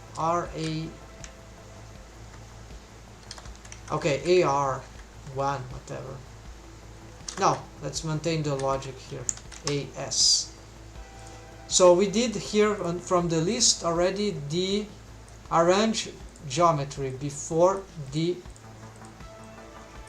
So let's move this down. Yeah, I shouldn't be doing this in the stream, but maybe someone gets. Okay, so that is what I'm doing here. So if I fix that, then we can go directly to make the small experimental thing here. And then all the eyelash stuff is solved, except that will still remain the task to create the pose assets, but that I leave for the somewhere in the future. Actually, let's add this somewhere.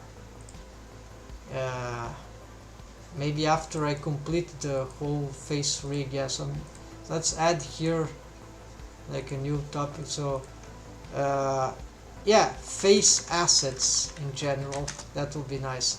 I have a yeah, there will be another thing which will be the face lower face bending, stretch, squash. This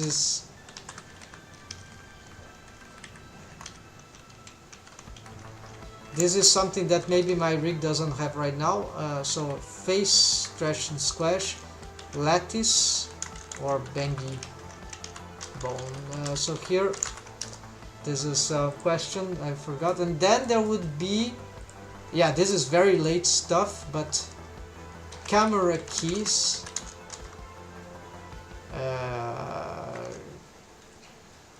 There's the idea of lattice is cool instead of shape keys.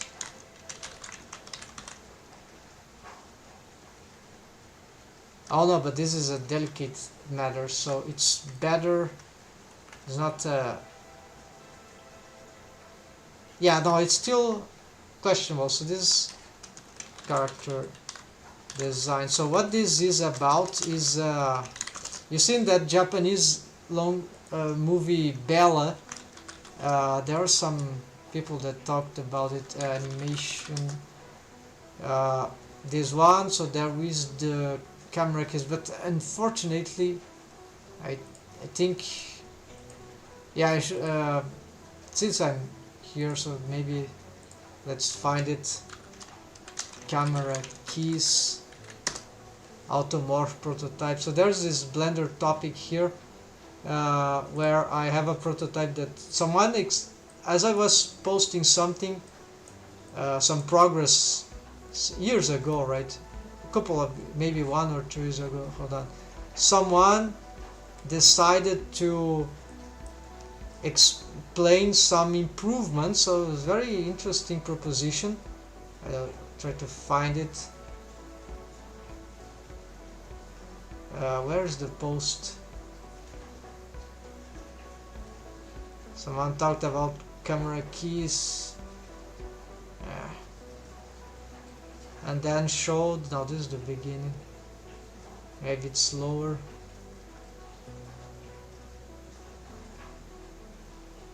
Maybe the image is not available anymore. Let's continue. Maybe it's below. Maybe it's here. No, just propaganda. Yeah. Sorry, I can't find the reference of the image someone posted about the camera keys, but then I decided to make the prototype Bella. Let's look at this. Yeah, this system of search. So where does it appear on the first place? I just cannot find it. So basically this is a way to, you see the character design, maybe it looks good on this pose but not good on this pose, or maybe on this pose. Then what you can do is assign the camera angle in relation to the face or any part of the character, but for example the face, so that we can command automation of morphs, for example in the case of shape keys, to the profile and to some, so the 3D character is changing, is morphing as the camera rotates along around it, around the face. So this is a relational setting that is a bit complicated to set, but it actually can be pretty simple setup. And so the prototype in that site would be, let's go back, yeah, prototype camera keys. Even if I showed that, it was on that page, right? It's I think I've put them, I explained how it works. It's really some simple rig. Actually it's very simple to rig that, but to conceive the whole thing from these Japanese folks there, that was genius. The idea that you can morph the character, right, with the camera just to fake 2D style, that was really good idea. And so very interesting. Okay, so soundtrack has ended. Let's go back to get it replay from start. Let's also get back here what I'm doing. Yes, wave painting of the eyelids. So it's just an improvement, right? So, but that can be annoying because we love wave painting, right, folks? Let's start with the, no, let's start with the bottom. Yes. So basically I'm just gonna do that. Let's pick that, and wow, look at what's happening there, right? I don't know why this is warping like that, but and there is some bones that I don't know here. So easy stuff, right? So just, it's good to have, so the some parts of the eyes rig already working, so we can do this pose, this kind of stretched pose, and then we have easy time wave painting. Of course, the bones here are wrong. You need to look for not these ones, but the deformed bones of the eyes, and I'm gonna make it a, yeah, let's get these ones. No, I just need these, to be fair. These, actually more than that, because maybe I need to assess what's going on here. And even on the deformed head, yes, I'll leave it there just for now. Okay, so I need to assess those things, and of course, because of posing, maybe I'll have to, okay, let's just check this. Oh, no, this was okay, the head seems correct. Don't seem to have any trouble with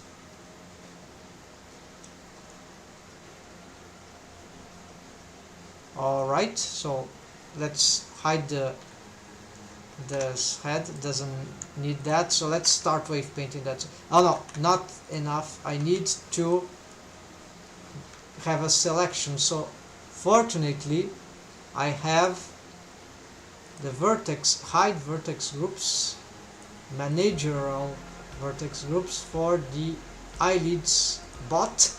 That's the only reason why I have separated that, because it's a continuous mesh around those face loops, right? So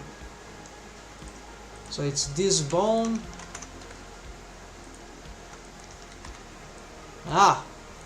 Look what's happening there, you see.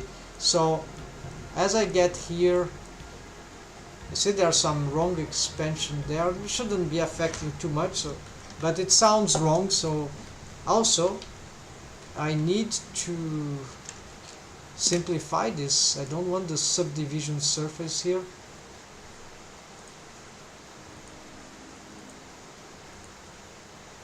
Or maybe optimal display. No, not working at all.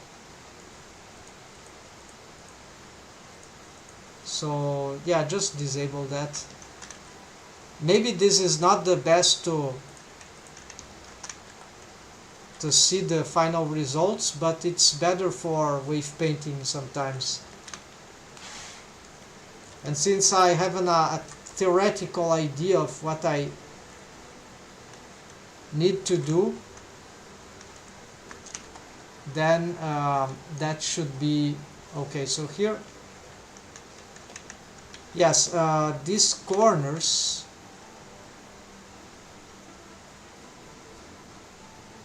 I'll get to that eventually. So for now, yeah, let's delete all that, because it's not working anyways, these outer parts. So let's invert this now, and I will probably need to push that. Yeah, this is very wrong, so I don't know what's happening there, so tweak, or okay, hold on. Tweak, control, it's control. Alright. Apparently there's some rig problem here. No, it's just I posed wrong. Alright. So as I was doing that, yeah, I need to stretch in a more intelligent way here. So maybe this is fine. Yes. Let's go back. So here, so no, yeah, let's not assess this one. So lock. So from here I can smooth.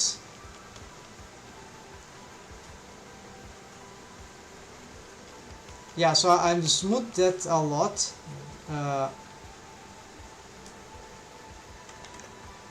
And yeah, let's do that. So sort of the inverse here,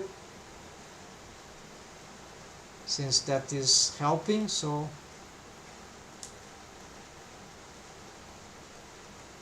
and let's get some add maximum here, because this is very important that we have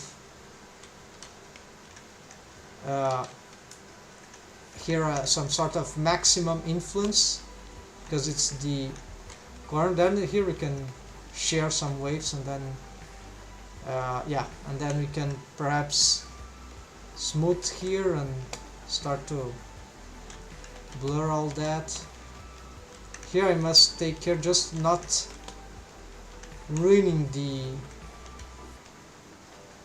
the border, right? Because this will push the, but also these ones also need to be within, otherwise this will might overlap if this bone, it's difficult with the mask, cannot select bones. So yeah, maybe this is fine to blur like that, and we want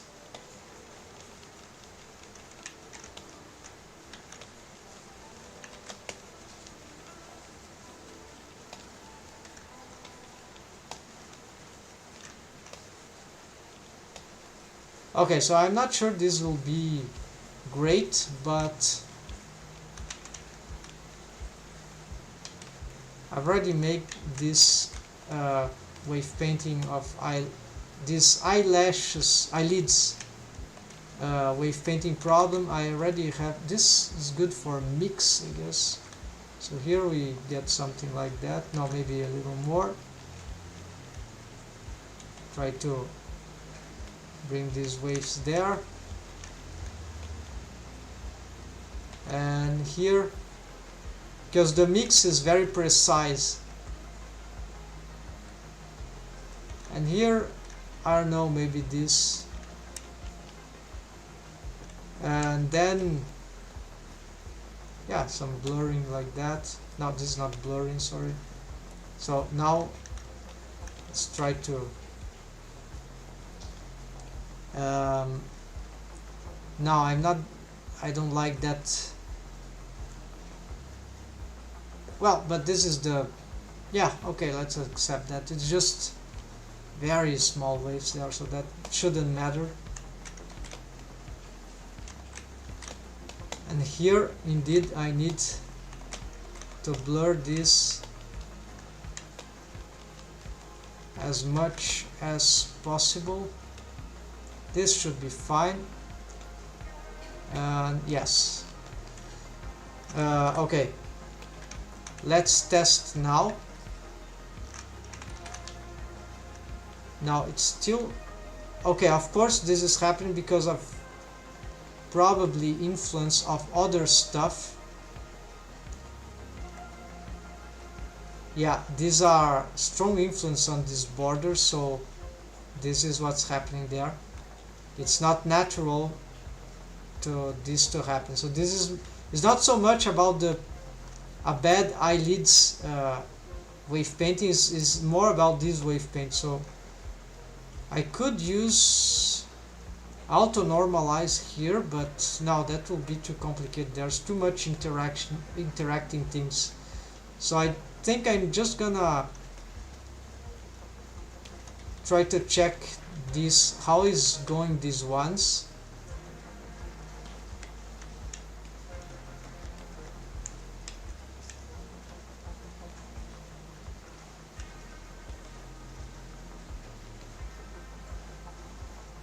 Yeah, so I've made some expansions there for the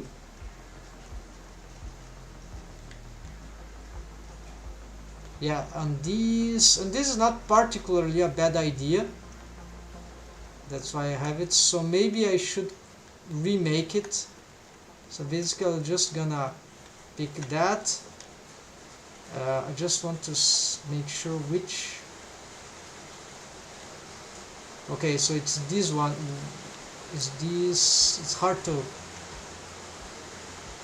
not this one but the one below. So 1 2 3, the third vertex, no, 1 2 3 4, the fourth, it's the, okay, 1 2 3 4, oh no, okay, it's the same thing, just that it looks different here.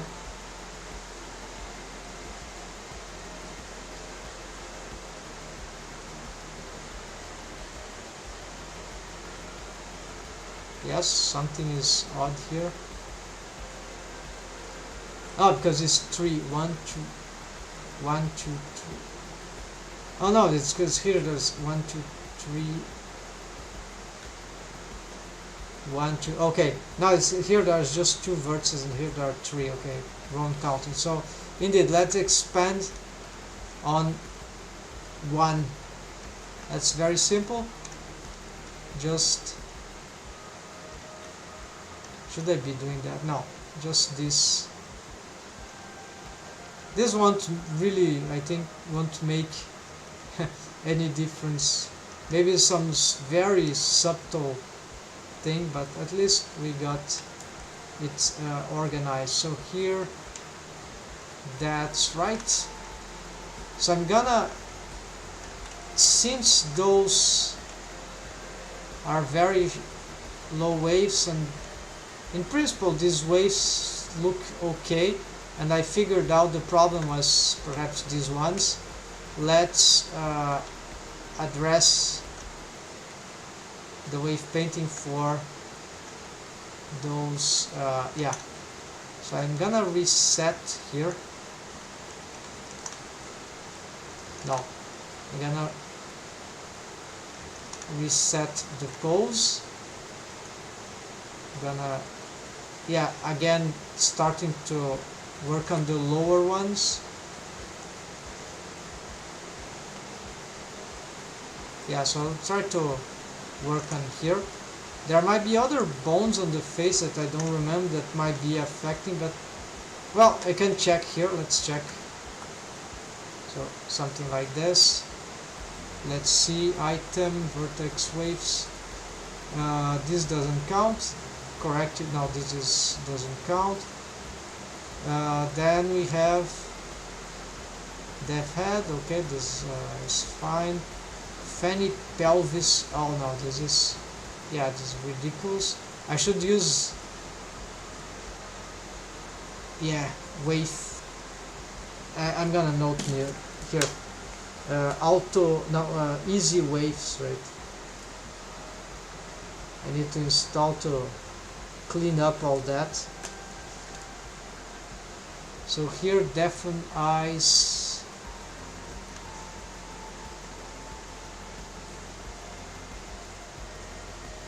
Yeah, there's a lot of orbicularis oculi thing. I don't even, oh, there's some mouth stuff, mouth profile. No, okay, these are nose profile. This is probably right. Okay, so nothing very bizarre there, except, no, this is correct because this is outside already. So this seems to be accurate with some tiny issues, but the waves may be just too strong. Yeah, there we go. There we go. We knew already.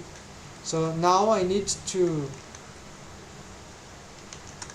let's go for the vertex groups. So on top here, it's the orbicularis oculi selection. No, just the both eyelids, right? So here and this. So by having this selection, we can go here and select this. Then we mask. Then yes, let's first let's do a waves 0. Control X. Then we can just blur this part here. That should be fine. Yeah, I think this is okay. to blur that way. It's a very small wave, so just, yeah, maybe that's exaggerated.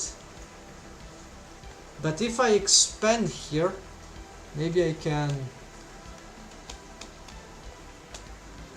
make this even smoother. That's interesting approach. Okay, then move back. Invert.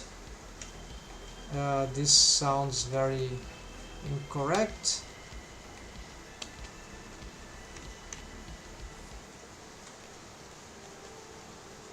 Let's smooth this stuff because it doesn't look very good. It's taking waves too much from the other area, so it sounds wrong. Yeah, here I'm not sure about. There are some areas that got, yeah, I cannot use the add like that I use. I will create problems here. In this case, the gradient radial offset to string 0, but I don't know what's happening there.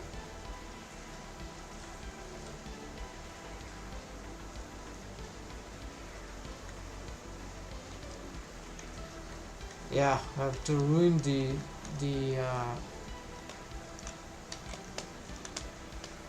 something is not allowing me to. 0 waves, of course, using the wrong comments. No, still not.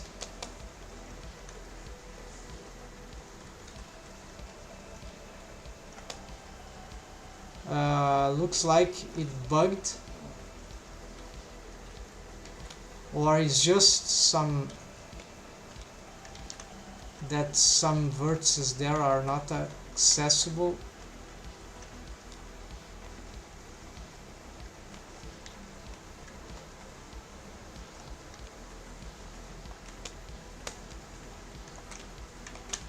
Blurring, of course. Blurring was okay, but the problem is that this got very wrong stuff going on. Let's I cannot undo the things here.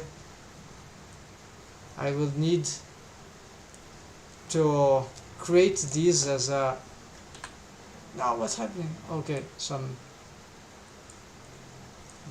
misclick. So here let's use another selection set. So let's get this as the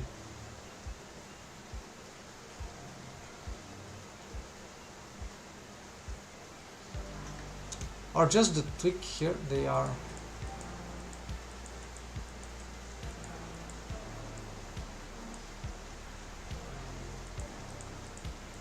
they are hidden. It's in here. Alright, let's eyelids, whatever. So let's assign this, and let's also bring the tweak eyes and try to add those ones, then assign them, select everything, Shift H, then I can also remove these ones because hide, and okay, finally, so this will allow us to continue our work here a little better. So I should have done this before. And now I forgot the tweaks. Now the control. No, they're just here. Okay, so let's get this one. Remove, hide. There you go. And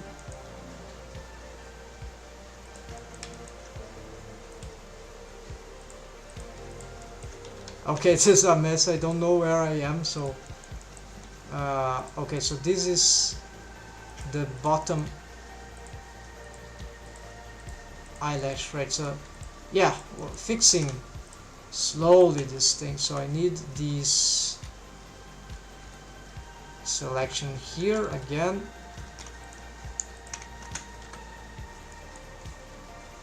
Let's go back at this. What gone wrong here? Yeah, this sounds exaggeratedly. Well, there is a pattern here, so maybe this is not that wrong. What is wrong is that, of course. So let's blur more again this part, and I'm sure perhaps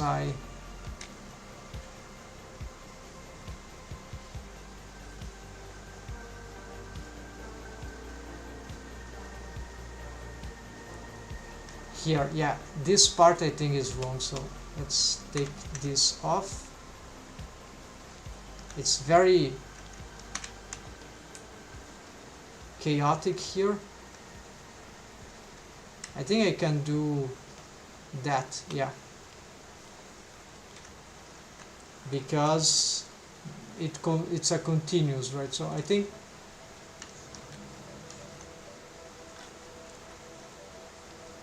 yeah, that will be the problem, is that I have to re-click. I hate that. Don't have, if I animated, it's hard to animate this. Well, not hard, it's just haven't thought about it. Too much possibilities. It's okay. Let's get this. No, here. Here could use this. No, but it's the wrong string, whatever. So let's just keep blurring and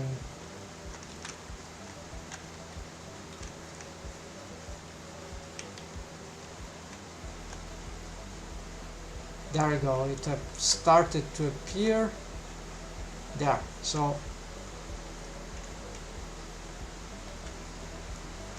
yeah, this feels incorrect, so I'm gonna take off some waves, just leave some stuff there, and that's it.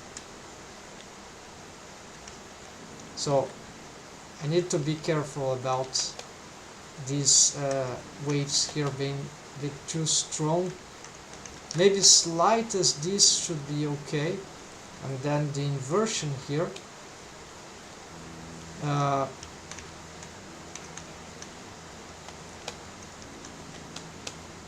Yeah, so here I've just destroyed some strong waves that were there, that were rather important, but I'm gonna remake this. Yeah, I need perhaps the add, let's add strong waves here.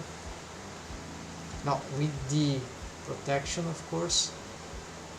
And so what I must be careful about is that part, yeah.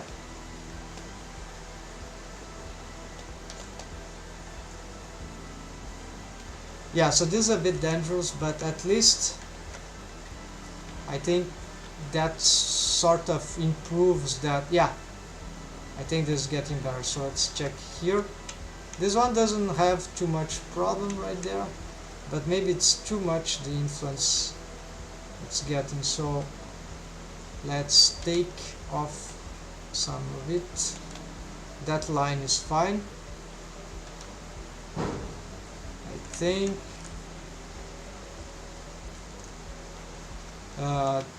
This is useless, senseless. This bone indeed doesn't need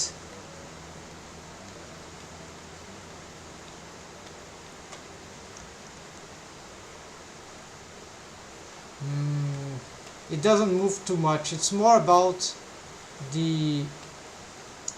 this one. Yeah, the lateral ones, they don't care. They are more stable. They might not even be required, actually. I've considered deleting them, but they are more like stabilizer. I think it would be better if many riggers, I thought, they don't do that. So it's good because it's circular, but it's just maybe a wrong conception. It works, especially good for rounded eyes, I get, but this is not so rounded, so... But even so, it sort of helps conceiving everything, I think. I still have saw advantage in it, but... So here let's change that. Yeah, so you see, the upper part was not too bad, and that was because, of course, these waves were less strong in the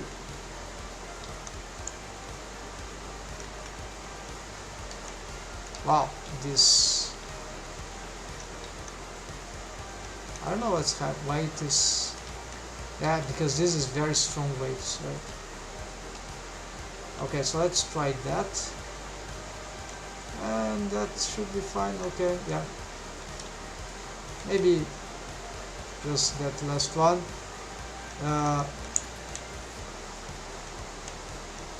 Yeah, that's okay.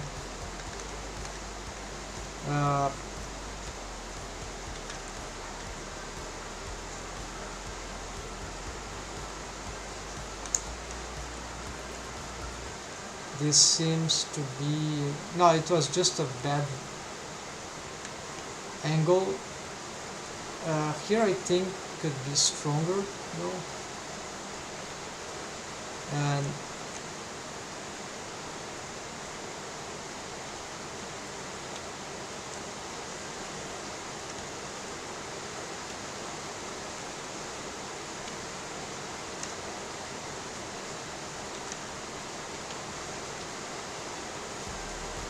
yeah, it's okay to smooth this out like that. It's never sure here.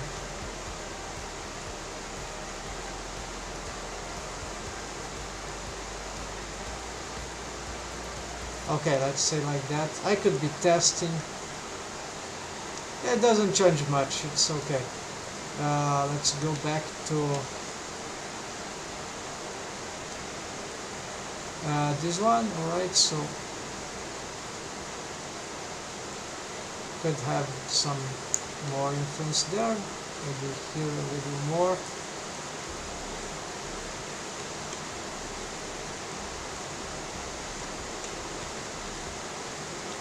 This doesn't care too much about the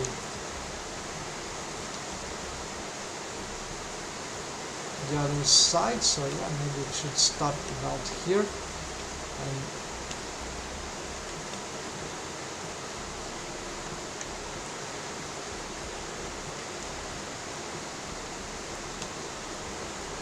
but here it's fine to have a lot of waves. Yeah, this is looking good. Of course, this should be following the... I see some problems.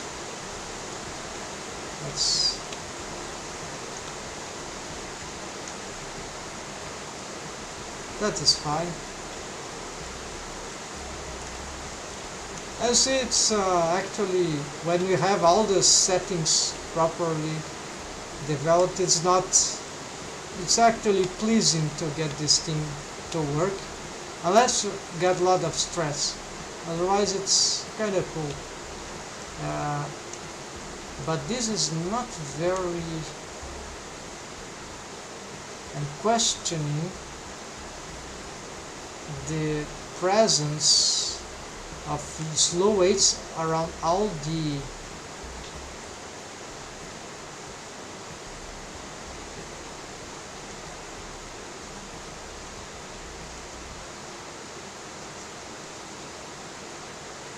I don't know what's warping there with all strange stuff. Yeah, so there's a pattern that this gets invading all the eyelids differently from when I started here, so maybe this way. I don't think that's the case. This should be caused by other things. Well, we don't have, of course, the subdivision subsurface modifier, so that might be the reason why this is happening. So okay, next, this one, smooth this out.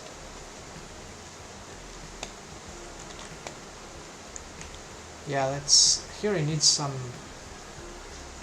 yeah, let's use the mix on Shift X, I don't know, that is good, then we do that. Maybe this can get the corner, because the corner is special. Then here we can just give smoothing.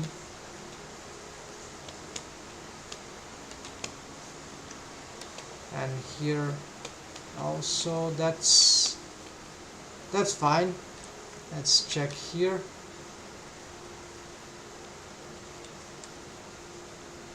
And something seems odd there. I'm not sure what it is.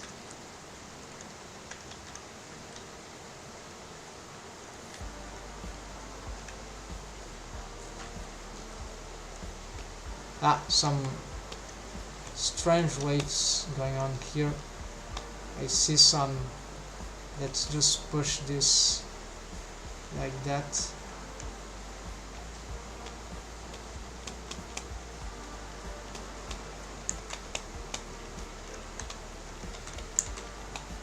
Some difficulty in smoothing this area.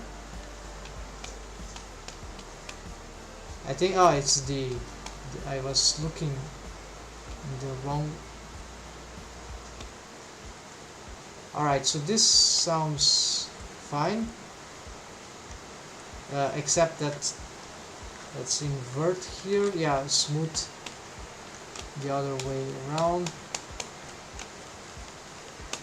Yeah, okay,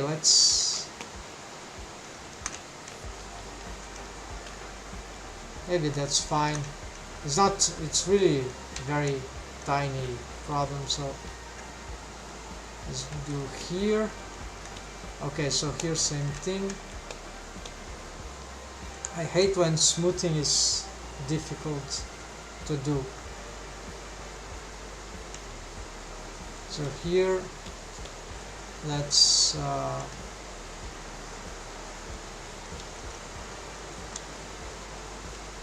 I see there. This is wrong wave painting.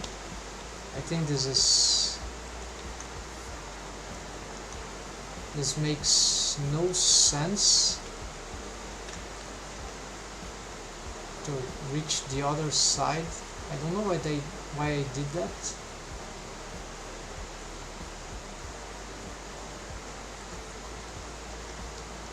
It's a structural bone, so it's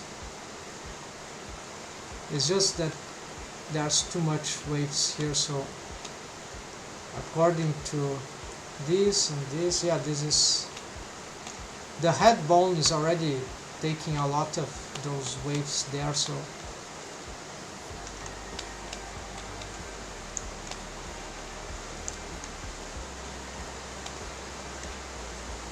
yeah, so basically this is just that, nothing.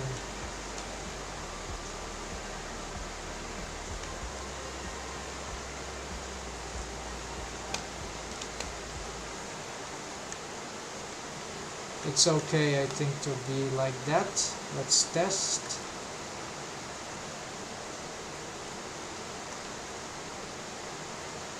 Yeah, that looks nice even without the subdivision surface modifier. Here I'm not sure,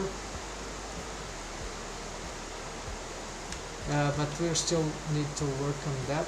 Okay, forgot the interior here. Let's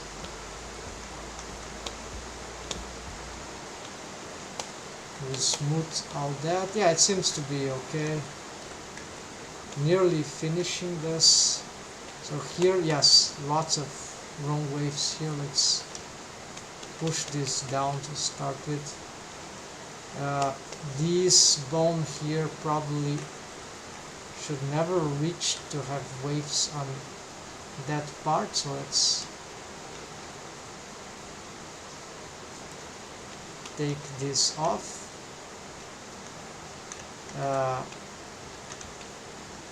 So maybe just reach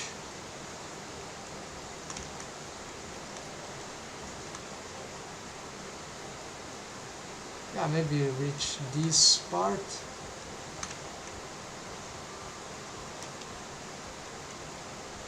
Yeah, this is enough.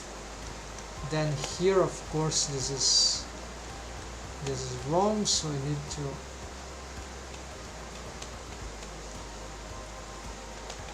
then blurring this could be fine.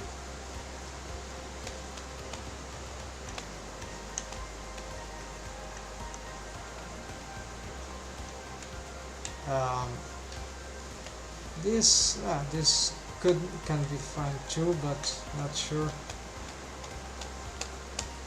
Here we'll try to get this. Yeah, maybe another one here, that's fine.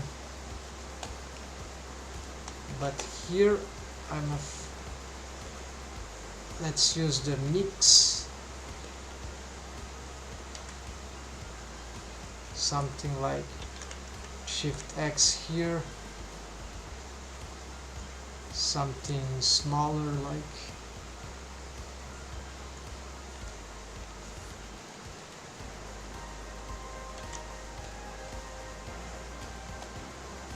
let's re-blur.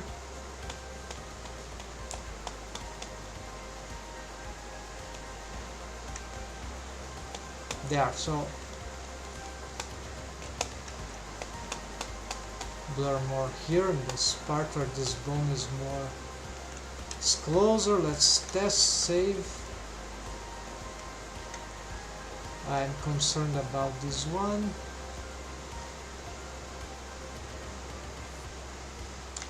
But we cannot have full pose here without, maybe I just should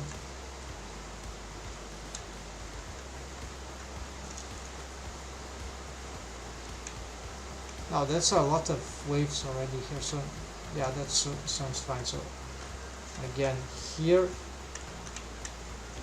let's smooth out this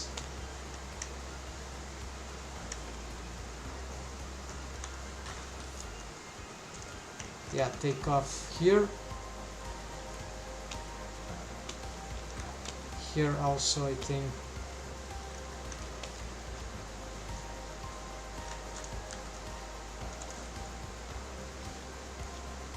Yeah, so this is let's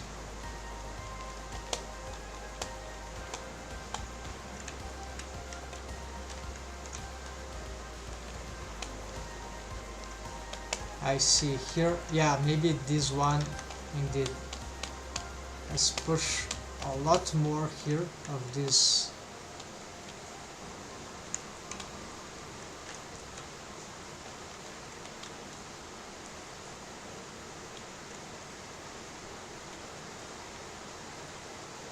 Here maybe this is an exaggeration, that is fine.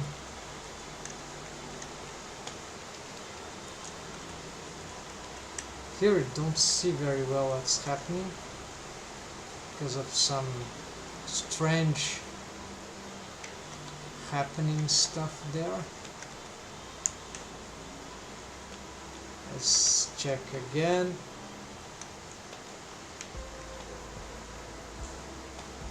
Okay, smooth this out.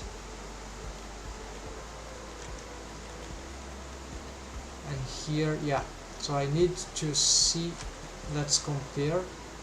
I'm using the second there, so here I'm gonna mix the maximum to here, something like that, and that would be much smaller amount. And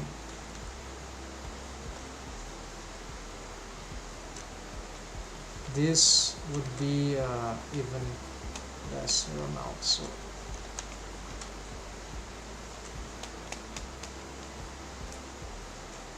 maybe even less than.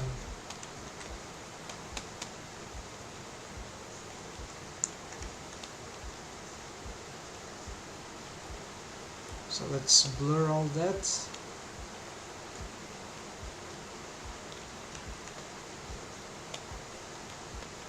Here too.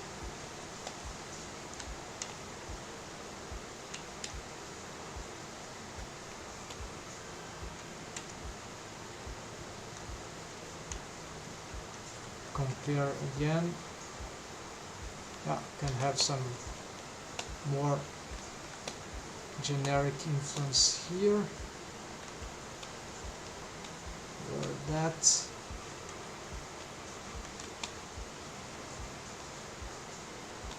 Yeah, this can get here.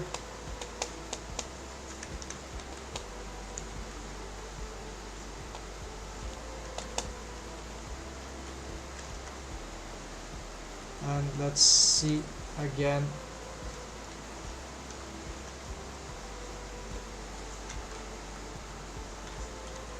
There, okay, this looks too much, and I can't take this off, so let's use the mix. Let's get this, or maybe this as a reference, and let's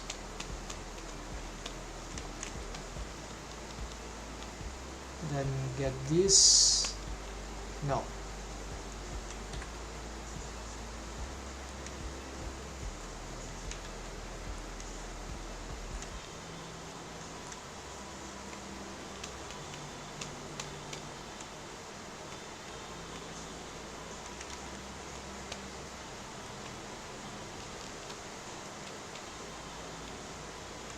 Yeah, so there's only what remains, but it's very difficult to blur that correctly.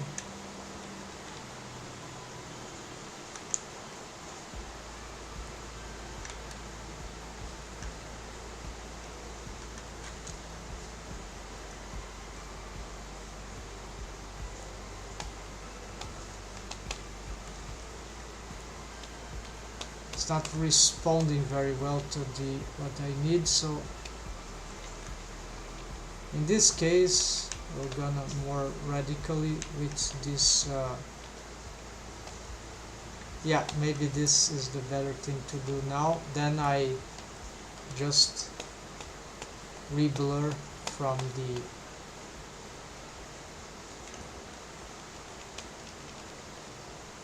yeah, so that's what the problem, to have these vertices too close together. So now that I'm having these problems for wave painting, but overall that should be fine. I think that's finally done here. Not sure how would be the result, but certainly this is gonna be an improvement soon, with strange things happening there on the mesh. But we need also to check the subdivision.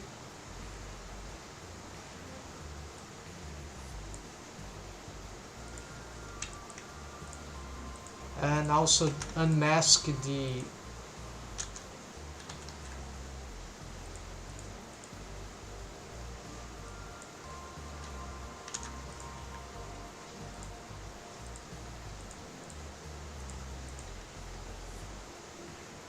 yeah, so there's this bulging here, and this is not good, so I'm not sure what's happening there exactly. Could be some problem about the positioning of the mesh of the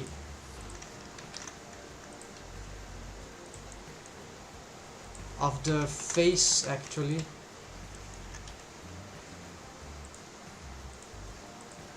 Yeah, like just these faces here. Maybe I need to, so if I hide these and use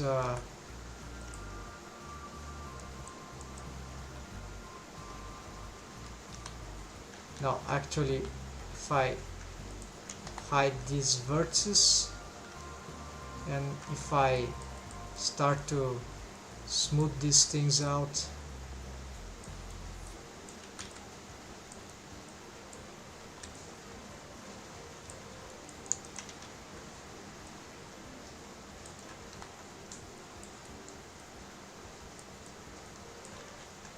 then perhaps this gets some improvement.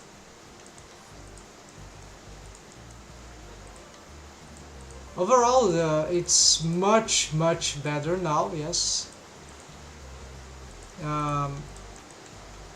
they're still happening. There are some strange intersection.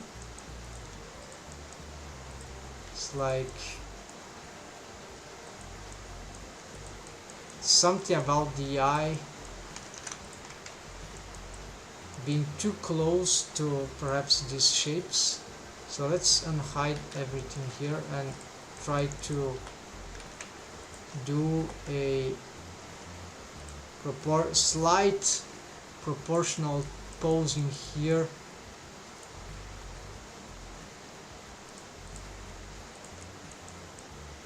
To get those things a little out of the, yeah, to get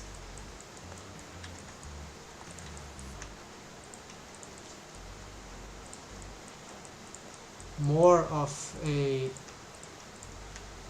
yeah, small protuberance here, so that improve this protuberance, so there is more, the eye is not just aligned too much with this. At least I'm not changing the line, the contour line of the eye hole. This it is locked by being hidden, so it is just about this face loop here that there's a time I don't tackle it. So after some transforms, some subdivisions, it's normal that it got a bit distorted, I guess. So, and here's an area that is very complicated for this character design. I never know exactly how should I shape this, but the new character design that I have suggests that we have this curvature here, and so I'm gonna try to, yeah, I need to take that serious, and then perhaps this should just I haven't finished the face in details regarding the curves of the face, so basically I just need to reassess some of this geometry here, see what is it's not much about mesh topology at this point. This already works. It's just more about mesh geometry. Of course, they can interact in some cases. The changing the mesh geometry may have high implications to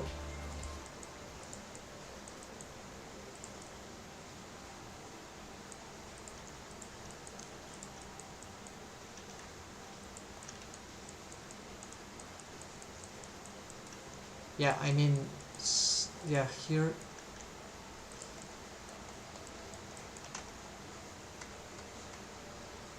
subdivision, let's check with, yeah, because I was doing this without the subdivision. Not that this will help a lot, but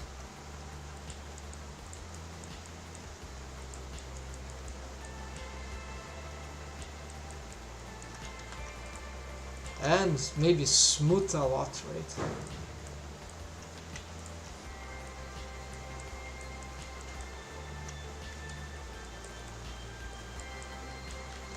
Okay, so maybe this is gonna improve that. No, still There are still problems running out there for some reason. At the top, of course, the fact that the colors are very distinct, of course this creates this, but I couldn't track exactly the culprit, so this is why I'm having this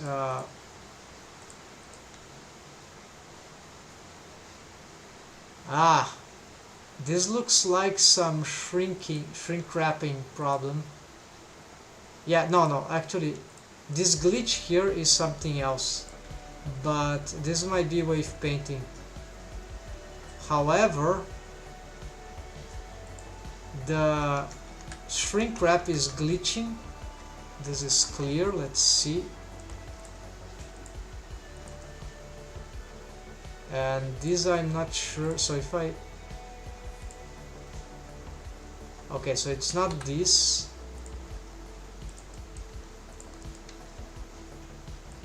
I can push it, but it's still very difficult. If I take it off,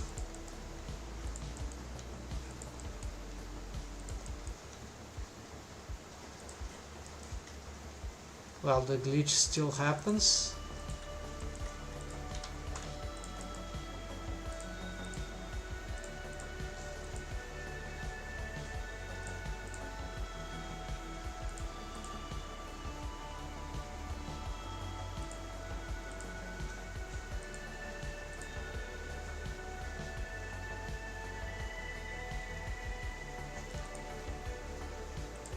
And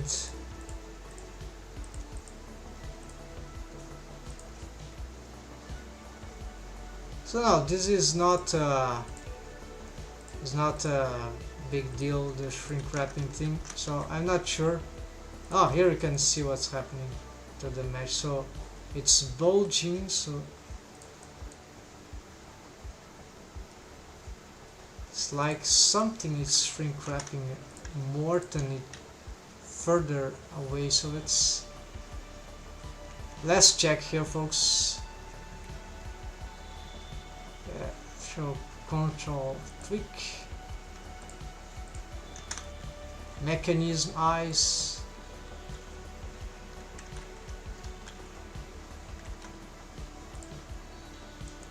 okay, so this has shrink wrap, but it does nothing. It's just for a simple alignment there. Does it even matter here?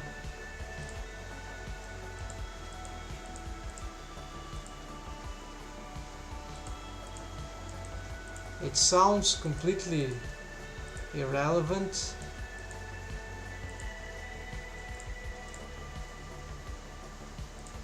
So maybe if I turn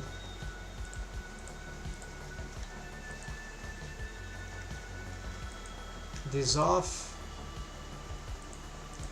let's check the differences.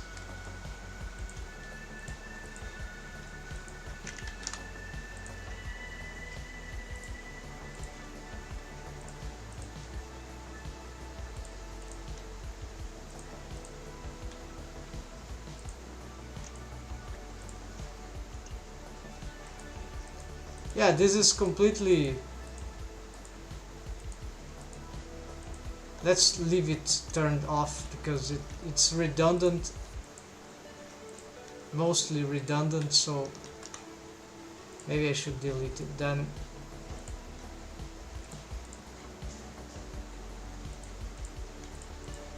Yeah, we see that some transforms there on the top, it's not good.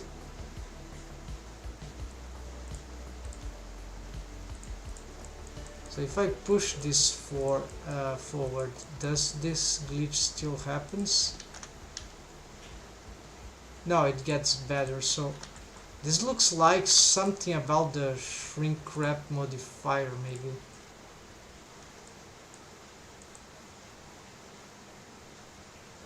Let's try to reduce that.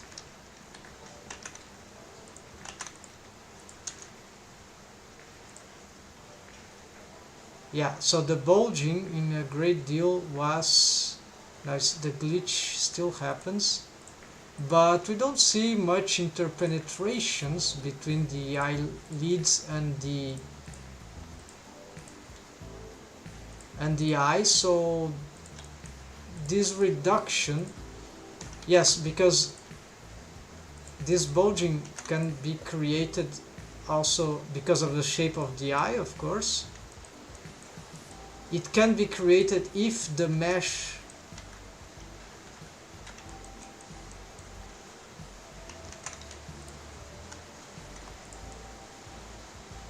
so if this is too close. Oh, I see. Yes, of course, this is the border. So this mesh is too close to it's aligned, you see here, nearly aligned with the, so I need to give this some distancing, and this is hard because I have to get this done for the character design, and eventually I got this thing messed up. So that, I think that was the case. There is no, it was a continuum, and the eye was like the eyelids mesh, which was getting on top of this stuff, right? So I need to create this special condition here. I cannot smooth this, but I can smooth this.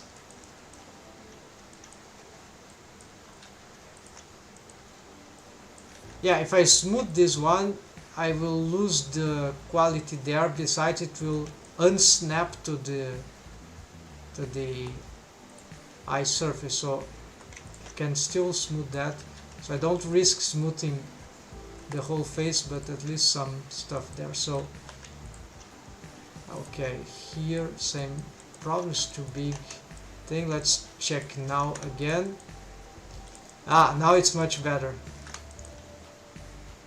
Yes, much better. Now the glitch doesn't, and it's good that this reduced also the bulging of the, so this, yeah, you see here, that augments the artifacts there. So let's just reduce this. Can we go lesser than that? No, less is too risky.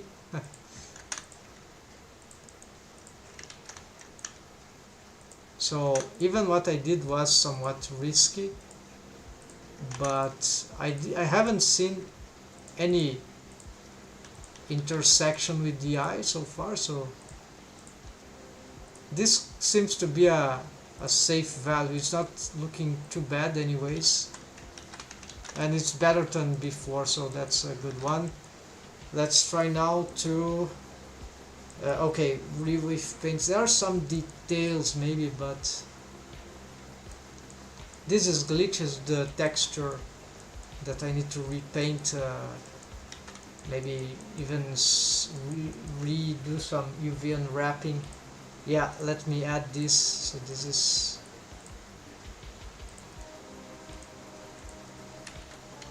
skin. Actually, this should be one of the last things to do, so after this, including, because texture, skin, UV, unwrap, plus texture, image texture, retake. Then, because already there is a texture, as you could have checked, so in its shader, repaint eyelids, we did that. Then we just remain with that one.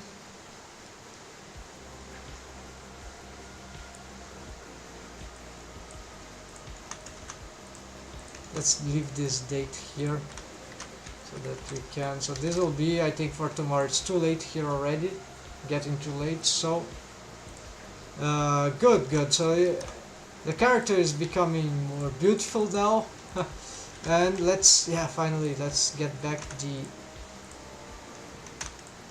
the modifiers.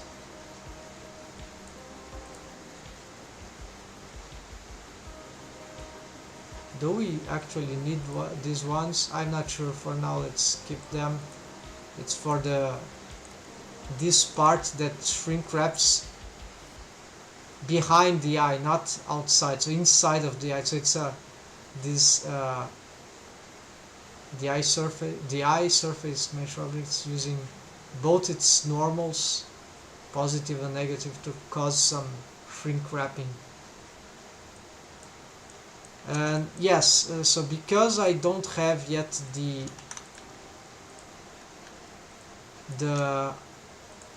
nearly everything, so the annoying thing of rely on the shape key here is that I need to create the shape key in order to have this thing working. So right now it's terrible, but we can still get some occasional interesting pose, but it's very odd. But the effect it was supposed to do is sort of already happening because of the automation. It's just that the shape of it is not edited at all, so it's just like that. It's very regular mesh, but it's not helping. So once you get the anatomic shape key, that should be solved. If it's not, then I will give up with that thing and say that it is not a good application for that thing. And I don't know also why some behaviors here happen. Okay, so it's clear that it got that big because I was accidentally pushed that. And so it's just that. The rest is funny already to play with.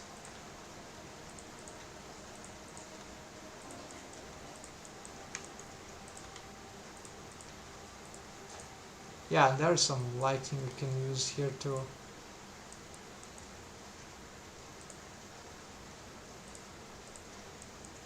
Yeah, not this one, this is too strong, but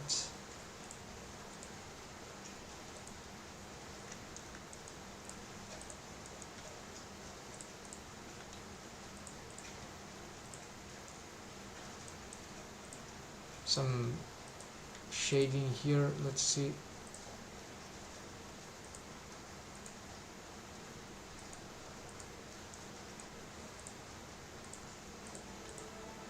Okay folks, so we're finally getting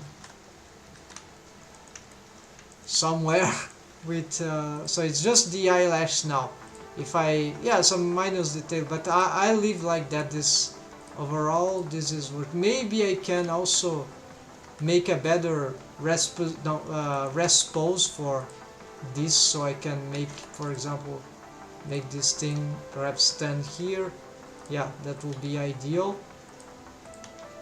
Yeah, change the rest pose, let's note that. It's a simple thing, so but that maybe after do the eyelash. So change rest pose, not rest position, rest pose of eyelids. Yeah, control eyelids, but tweak eyelids, change with plus, what's the name of the other, is the mechanism eyelids change rest pose. Yes, that's it. And that same thing should be easy. That's pretty fast, but I'm tired already. Not for today. The anatomic shape key, the experiment. So I'm just playing here around to see what we can get. There's some fixes to make, but this is just a detail, right? Eventually I'll figure this out. And so a second pass on the wave painting, right?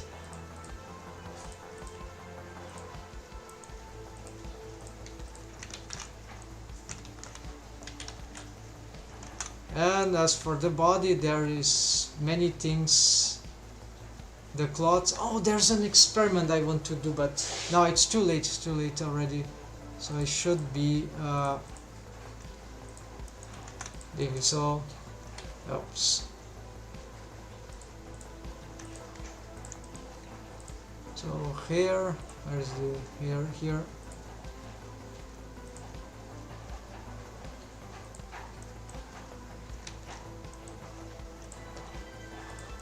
Yeah, so this shading is very. I'm not sure EV stuff. Not sure if this will be the final aesthetics or maybe something. I think this will be nice. It's a result that can also work. It's more dramatic. Let's use some effects, special effects on the compositor. Can work. But maybe it's a bit too strong here, some effects, with all the impact of this light, so...